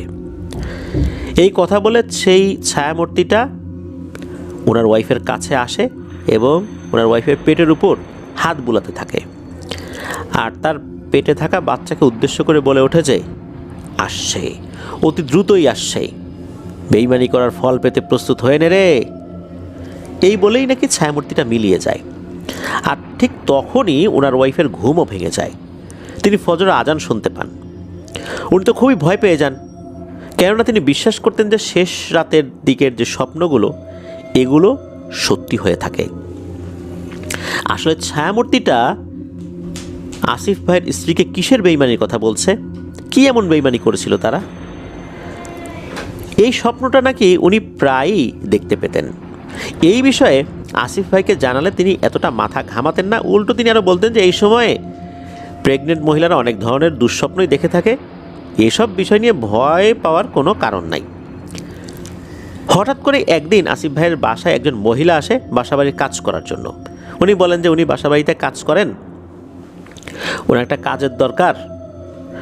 তো তার বয়স বা চেহারা এটা দেখে, পোশাক আশাক দেখে ভালোই মনে হলো আসিফ ভাইয়ের কাছে। আর ওই দিন শুক্রবার থাকায় আসিফ ভাইও বাসায় ছিলেন। তখন আসিফ ভাই চিন্তা করেন যে এমনিতে তো কাজের লোক পাওয়া যায় না, আর ওনার কথাবার্তা শুনে ভালোই মনে হচ্ছে, তো রেখে দেই। একটা ঠিকানা নেন যে তার বাড়ি কোথায়, ফোন নাম্বারও নেন, সব কিছু নেন আর কি, যতটুকু প্রয়োজন ছিল, তো তাকে রেখে দেন ওখানে। যেহেতু আসিফ ভাইয়ের বদলির চাকরি, এই কারণে ওখানে উনি একটা ভাড়া বাড়িতে থাকতেন। উনি সকাল 9টার দিকে ব্যাংকের উদ্দেশ্যে বেরিয়ে পড়তেন যেদিন ব্যাংক খোলা থাকতো, আর সন্ধ্যার একটু আগে বাসায় চলে আসতেন। যেহেতু ওখানে তার অর্থাৎ এই আসিফ ভাইয়ের ওয়াইফকে দেখাশোনা করার মতো অন্য কোনো লোকজন ওই সময়ের প্রেক্ষাপটে ছিল না, একজন লোক তো দরকারই হয় তাই না, এই চিন্তা করেই উনি ওই কাজের বুয়াটাকে রেখে দেন। এভাবেই সময় পার হতে থাকে। এমনই একদিন শরীর খারাপ লাগছিল আসিফ ভাইয়ের, উনি ব্যাংক থেকে আর্লি ছুটি নিয়ে বাসায় চলে আসেন। এসে দেখতে পান ওই কাজের বুয়া ব্লেন্ডারে কিছু একটা ব্লেন্ড করছেন যেটা রক্তের মতো লাল টকটকে। তখন আসিফ ভাই জানতে চান যে আসলে এটা কি ব্লেন্ড করছেন ওই বুয়া। তিনি আমতা আমতা করে বলেন যে আসিফ ভাইয়ের ওয়াইফের জন্য জুস বানাচ্ছেন। এই জুস নাকি তার ওয়াইফ খেতে খুব পছন্দ করে, আর এই জুসটা তার পেটে থাকা বাচ্চার জন্য উপকারী। আসিফ ভাই চিন্তা করেন যে এই জিনিসটা কি হতে পারে। বিটরুট নামে একটা জিনিস আছে, এটা লাল টকটকে হয়ে থাকে। এই জিনিসটার মধ্যে কিন্তু আয়রন সহ আরও অনেক ধরনের উপকারী উপাদান রয়েছে। এটা ব্লেন্ড করলে কিন্তু একদম রক্তের মতো লাল হয়ে যায়। উনি চিন্তা করলেন যে এটা হয়তো বা বিটরুট হতে পারে। এই কাজের মহিলা মনে হয় এটার আসল নাম জানে না, এজন্য বলতে পারছে না। আর ওই সময় আসিফ ভাইয়ের শরীরটাও খারাপ লাগছিল, যেহেতু আর্লি ব্যাংক থেকে চলে আসছিলেন। উনি কোনো কিছু না বলে উনি ওনার রুমে চলে আসেন ঘুমানোর জন্য। এদিকে একটা ব্যাপার ঘটে, সেটা হচ্ছে যে ওনার ওয়াইফের পেট অস্বাভাবিকভাবে বড় হয়ে যাচ্ছিল। তখন ওনার প্রেগনেন্সির 6 মাস পূর্ণ হয়েছে। আসিফ ভাইয়ের ওয়াইফের কাছে মনে হচ্ছে যে 6 মাস হলে পেট যতটুকু বড় হওয়ার কথা তার থেকেও আরও বেশি বড় হয়ে যাচ্ছে। কিন্তু তারা বিষয়টা স্বাভাবিকভাবেই নেন। বলে রাখা ভালো যে যেদিন থেকে কাজের বুয়াটা এসেছে সেদিন থেকে কিন্তু ওনার ওয়াইফ ওই দুঃস্বপ্নটা আর দেখতেন না। এমনকি ওই কাজের বুয়াটাও ওনার ওয়াইফের অনেক যত্ন করতেন। ওনার ওয়াইফের শরীর টিপে দিত, মাথায় তেল দিয়ে দিত, আর প্রায় সময় ওই জুসটা তার ওয়াইফকে খেতে দিত। মাথায় তেল দেওয়ার ফলে আসিফ ভাইয়ের ওয়াইফ একটা আলাদা শান্তি অনুভব করতেন। কিন্তু ওনার ওয়াইফ বুঝতে পারতেন না এটা কিসের তেল। এমনকি এই ধরনের তেল উনি এর আগে কখনো দেখেনও নাই। এটার কালার বা অন্যান্য সব কিছু আলাদা ছিল। এই ব্যাপারে কাজের বুয়াকে জিজ্ঞেস করলেও কাজের বুয়া বলতো যে আমি নিজেও এই বিষয় তো ভালো করে জানি না, ওই আমাদের গ্রামের ময়মুরব্বীরা এই তেলটা ব্যবহার করতো, তা আমি এরকমই গ্রামের একজনের কাছ থেকে সংগ্রহ করে নিয়ে আসছিলাম, তা আমার কাছেই ছিল, সেটাই আপনাকে দিচ্ছি, আর এটা শেষ হয়ে গেলে আবার আমি বলি আমাকে এনে দেয়। যেহেতু ওই তেলটা তার মাথায় নেয়ার কারণে বেশ শান্তি অনুভূত হতো, এই জন্য আসিফ ভাইয়ের ওয়াইফ এই বিষয়ে খুব একটা কিছু বলেন নাই। তবে ওই তেলের বিষয়ে আসিফ ভাইকে বলেছিলেন যে এরকম একটা তেল দেয়, কিসের তেল তা তো জানি না। একবার ওই যে মাথা ব্যথা হয়েছে আসিফ ভাইয়ের, বলেছিলেন তুমি ওই তেলটা নিতে পারো। তবে সেই তেলটা আবার আসিফ ভাইকে দেন নাই রহস্যজনক কারণে। এই বিষয়ে অবশ্য আসিফ ভাই কিছু চিন্তাও করেন নাই। আর না দেওয়ার কারণ হিসেবে বলেছিল যে এইটা শুধু প্রেগনেন্ট মহিলাদের মাথায় দিলে কাজ করে, এছাড়া অন্য কিছু রোগের ক্ষেত্রে কাজ করে, সেই ধরনের রোগগুলো আসিফ ভাইয়ের নাই, যার কারণে এই তেল মাথায় দিলে কাজ করবে না। এই জন্য আসিফ ভাই আসলে এটা নিয়ে আর কিছু ভাবেন নাই যখন এটা শুনতে পান। যখন ওনার ওয়াইফের প্রেগনেন্সি 7 মাস পূর্ণ হয়েছে, 7 মাস পূর্ণ হওয়ার 10 থেকে 12 দিন আগ থেকে আবারও ওনার ওয়াইফ সেই স্বপ্নটা দেখতে শুরু করেন। এবার তিনি দেখতে পান যে লম্বা আলখেল্লা পরা প্রায় 7 ফুট উচ্চতার একটা অভাব তাকে বলছে যে আর মাত্র কিছুদিন, এরপরেই তোরা হাড়ে হাড়ে টের পাবি আমার সাথে বেইমানি করার পরিণতি কী হয়।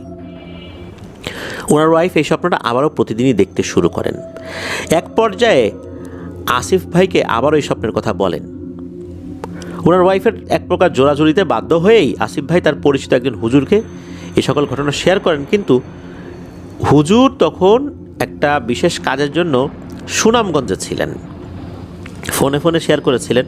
উনি বলেন যে এখানকার কাজ শেষ করে আসতে আরও 7 দিন সময় লাগবে, 7 দিন পর তিনি এসে উনি দেখবেন যে কিভাবে সমস্যাটার সমাধান করা যায়।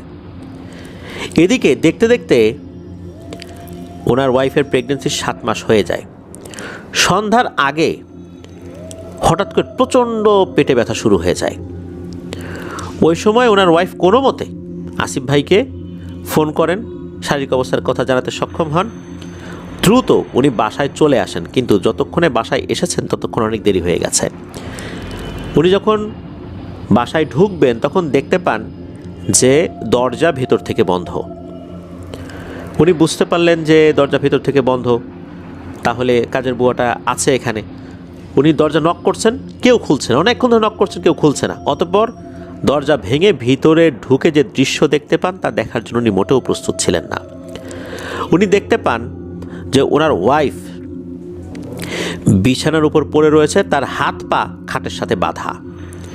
বিছানা সম্পূর্ণ রক্তে লাল হয়ে আছে এবং রক্ত ফ্লোরেও পড়েছে। আর তার ওয়াইফের পেটের উপর অসংখ্য আঙ্গুলের দাগ। শুধু তাই নয়, তার পেটটা যেন বিস্ফোরিত হয়েছে, ফেটে গিয়েছে। পেট থেকে নাড়িভুঁড়ি সহ আরও বিভিন্ন অর্গানগুলো সমস্ত বিছানায় পড়ে রয়েছে। এটা দেখে আসিফ ভাই চিৎকার দিয়ে ওইখানেই অজ্ঞান হয়ে পড়ে যান। তার যখন জ্ঞান ফেরে তিনি দেখতে পান তার স্ত্রীকে পাড়া প্রতিবেশীদের মধ্যে যারা ছিলেন মহিলা, তাদের সহযোগিতায় গোসল দিয়ে কাফনের কাপড় পরিয়ে খাটিয়াতে শুইয়ে রাখা হয়েছে। তখনকার মতো আসিফ ভাইকে শান্ত করিয়ে গোসল করিয়ে তার ওয়াইফের জানাজা এবং দাফন কাফনের কাজ শেষ করা হয়। একটা কথা কিন্তু রয়েই যায়, সেটা হচ্ছে যে ওনার ওয়াইফ ছিলেন 7 মাসের গর্ভবতী। তাহলে তার মৃত্যুর পর সেই বাচ্চাটার কি হলো? কোথায় গেল সেই বাচ্চা? আর সেই কাজের বুয়াটাই বা কোথায় গেল? এই ঘটনার 3 দিন পর সেই হুজুর আসেন, আশরাফ ভাইয়ের বাসায় আসেন। তিনি সব কিছু খুলে বলেন যে দেখুন আসিফ ভাই, কেন জানি না আমার কাছে বিষয়টা স্বাভাবিক বলে মনে হচ্ছে না। আজকের সন্ধ্যার পর আপনার বাসায় ইনশাল্লাহ আসবো এবং আমার সাথে থাকা জিনদের সাহায্যে জানার চেষ্টা করবো আসলে ঘটনাটা কি। এই বলে হুজুর তখন চলে আসেন। ঠিক সন্ধ্যার পর আবারও আসিফ ভাইয়ের বাসায় আসেন। তখন বাসায় উপস্থিত ছিল আসিফ ভাই এবং আসিফ ভাইয়ের মা বাবা। তখন সকলের কাছ থেকে অনুমতি নিয়ে হুজুর তার কাজ শুরু করেন। প্রায় 30 মিনিট পর হুজুর তার জিনদের সংগ্রহ করা এই ঘটনার পেছনে থাকা সকল রহস্য একে একে আসিফ ভাইকে খুলে বলেন। হুজুর বলেন সালটা তখন ছিল 1980 সালের শীতের কোনো একটা সময়। ওই সময় বা এর আশেপাশের সময়টা হবে আর কি, তার আগেও কিছুটা হতে পারে। তখন নাকি এই আসিফ ভাইয়ের দাদা ওনাদের পাশের গ্রাম থেকে ওয়াজ মাহফিল শুনে একা বাড়িতে ফিরছিলেন। বাসায় ফেরার সময় রাস্তায় একটা কালী মন্দিরের পাশে পড়ে থাকা চকচকে একটা জিনিস দেখে উনি দাঁড়িয়ে পড়েন এবং সেই জিনিসটা কি এটা দেখার জন্য এগিয়ে যান। সেখানে দেখতে পান যে কালী মন্দিরের সিঁড়িতে বেশ মোটা একটা হাড় পড়ে আছে। মূলত এই হাড়টাই তখন হালকা আলোতে চকচক করছিল। তিনি হাড়টা হাতে নেন এবং বুঝতে পারেন এটা স্বর্ণের হাড়, বেশ ভারী। এই হাড়টা দেখে তখন এই আসিফ ভাইয়ের দাদা লোভে পড়ে যায়। তিনি সাথে সাথে হাড়টা তার শার্টের বুক পকেটে রেখে বাসার পথে হাঁটা দেন। হাঁটার একটা পর্যায়ে তিনি বুঝতে পারেন যে তার পেছন পেছন কেউ যেন হেঁটে আসছে। তিনি পেছনে ফিরে তাকানোর পর কাউকে দেখতে পান না।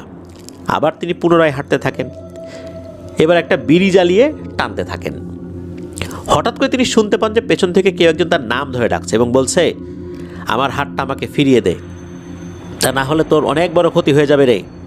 নিজের সর্বনাশ নিজে ডেকে আনিস না রে, তোর 2টা পায়ে ধরি, আমার হাতটা আমাকে ফিরিয়ে দে, এত অনুনয় বিনয় করছি, দিয়ে দে।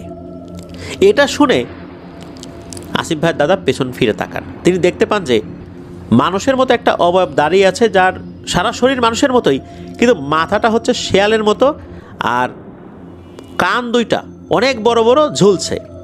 আমরা অনেক সময় রাম ছাগলের কান দেখি না, অনেক বড় বড় কান ঝুলে থাকে, ওই রকমভাবে ঝুলে আছে। আর ওই অভাবটাই মূলত আসিফ ভাই দাদাকে বলছে হাতটা ফিরিয়ে দিতে। তখন কিন্তু ওনার দাদা বুঝতে পারেন যে এটা কোনো স্বাভাবিক বিষয় নয়।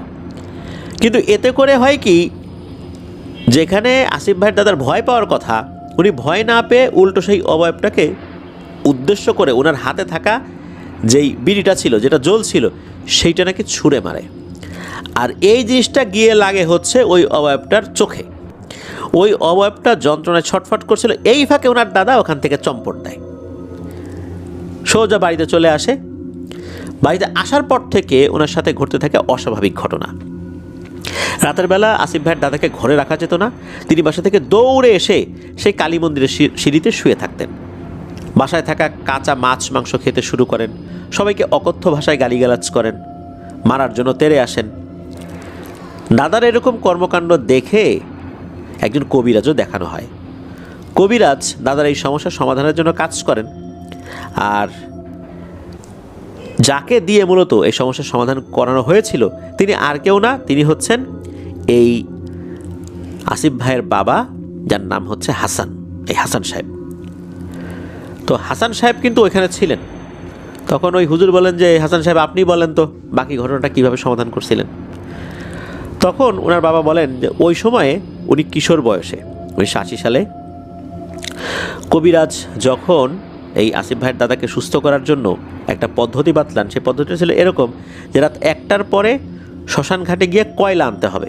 আরও বলেন যে এই কাজটা করতে হবে একজন কিশোরকে, কোনো পরিণত বয়স্ক যুবককে দিয়ে বা বৃদ্ধকে দিয়ে এই কাজটা হবে না।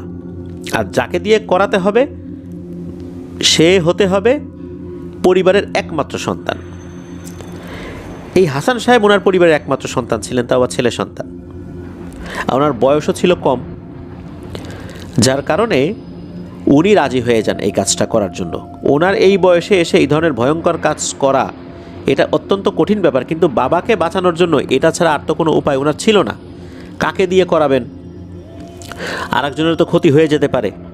তখন কবিরাজ কিছু নিয়মকানুন বলে দেন। কবিরাজ বলেন যে তোমাকে একা শ্মশানে প্রবেশ করতে হবে, সেই শ্মশানের নদীতে ডুব দিবা, ডুব দিয়ে কয়লা নিয়ে আসবা। বলে রাখা ভালো, শ্মশান যেই জায়গাতে ছিল, কবিরাজ যেই শ্মশানের কথা বলেছেন সেই শ্মশানের পাশে একটা নদী ছিল। শ্মশানে লাশ পোড়ানো হয়ে গেলে ওই যে সমস্ত ছাই কয়লা পড়ে থাকতো সেটা নদীর পানিতে ভাসিয়ে দেওয়া হতো, কিছু কয়লা পানিতে ডুবে যেত। ওখানে অনেক দিন ধরেই ফেলা হচ্ছে তো, যার কারণে ডুব দিলে কয়লা পাওয়া যেত। এক মুঠে যতটুকু ছাই ওঠে ততটুকুই, বা এক মুঠে যতটুকু কয়লা ওঠে ততটুকু নিয়ে আসতে হবে।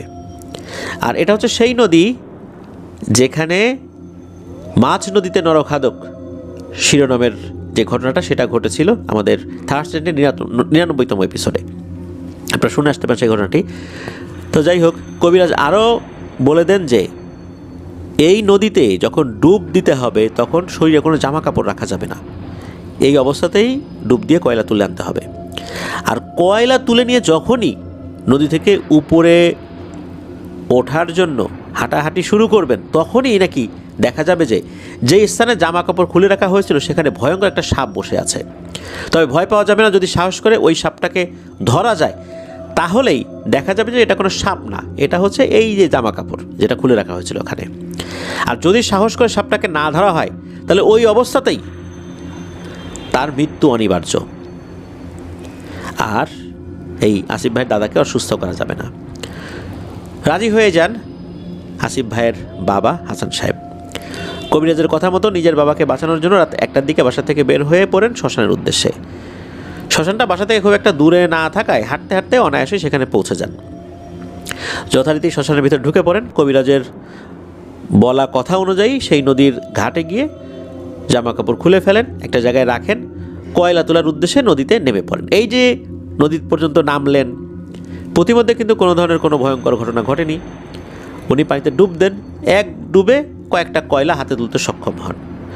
কয়লা হাতে নিয়ে যখন উনি নদীর ঘাটে আসেন তখন উনি দেখতে পান যে যেই স্থানে ওনার পরনের জামা কাপড় খুলে রেখেছিলেন সেই স্থানে বিশাল বড় একটা সাপ ফনা তুলে বসে আছে।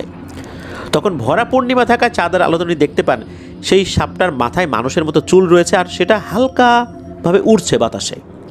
এটা দেখে উনি ভয় পেলেও ওনার ভেতরে ভয়ের থেকে বেশি কাজ করছিল ওনার বাবাকে বাঁচাতে হবে, অর্থাৎ আসিফ ভাইয়ের দাদাকে বাঁচাতে হবে। তাই মনের সকল ভয়কে পেছনে ফেলে সরাসরি সেই চুলওয়ালা সাপটার ঘাট চেপে ধরেছেন। যেই না চেপে ধরেছেন আশ্চর্যজনকভাবে সেই সাপটা মিলিয়ে যায় আর উনি দেখতে পান এটা কোনো সাপ ছিল না, বরং সেটা ছিল ওনার পরনের খুলে রাখা জামা কাপড়। উনি জামা কাপড় আবার পরে কয়লা নিয়ে বাসায় চলে আসেন। বাসায় আসার পথে ওনার সাথে কোনো ধরনের কোনো সমস্যা হয়নি, কিন্তু উনি যখন কয়লাগুলো ঘরে রেখে ঘুমাতে যাবেন তখন ওনার কাছে মনে হচ্ছিল ওনাদের ঘরটাকে বিশাল দানবীয় আকৃতির কেউ যেন দুমড়ে মুচড়ে ভেঙে ফেলছে।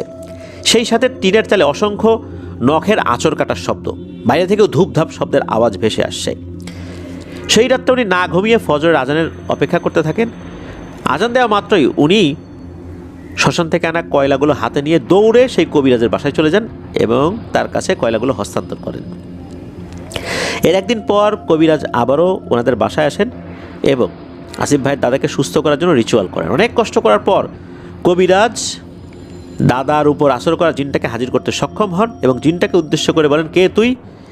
এই পরিবারের কর্তাকে কেন ধরেছিস? তখন জিনটা বলে ওঠে যে আমি সশরীরে সেই কালী মন্দিরে থাকা মূর্তিটার গলায় হার পরানোর জন্য গিয়েছিলাম, এটা আমাদের ধর্মের একটা নিয়ম। তখন হঠাৎ করে সেই পথ দিয়ে এই লোক চলে আসে।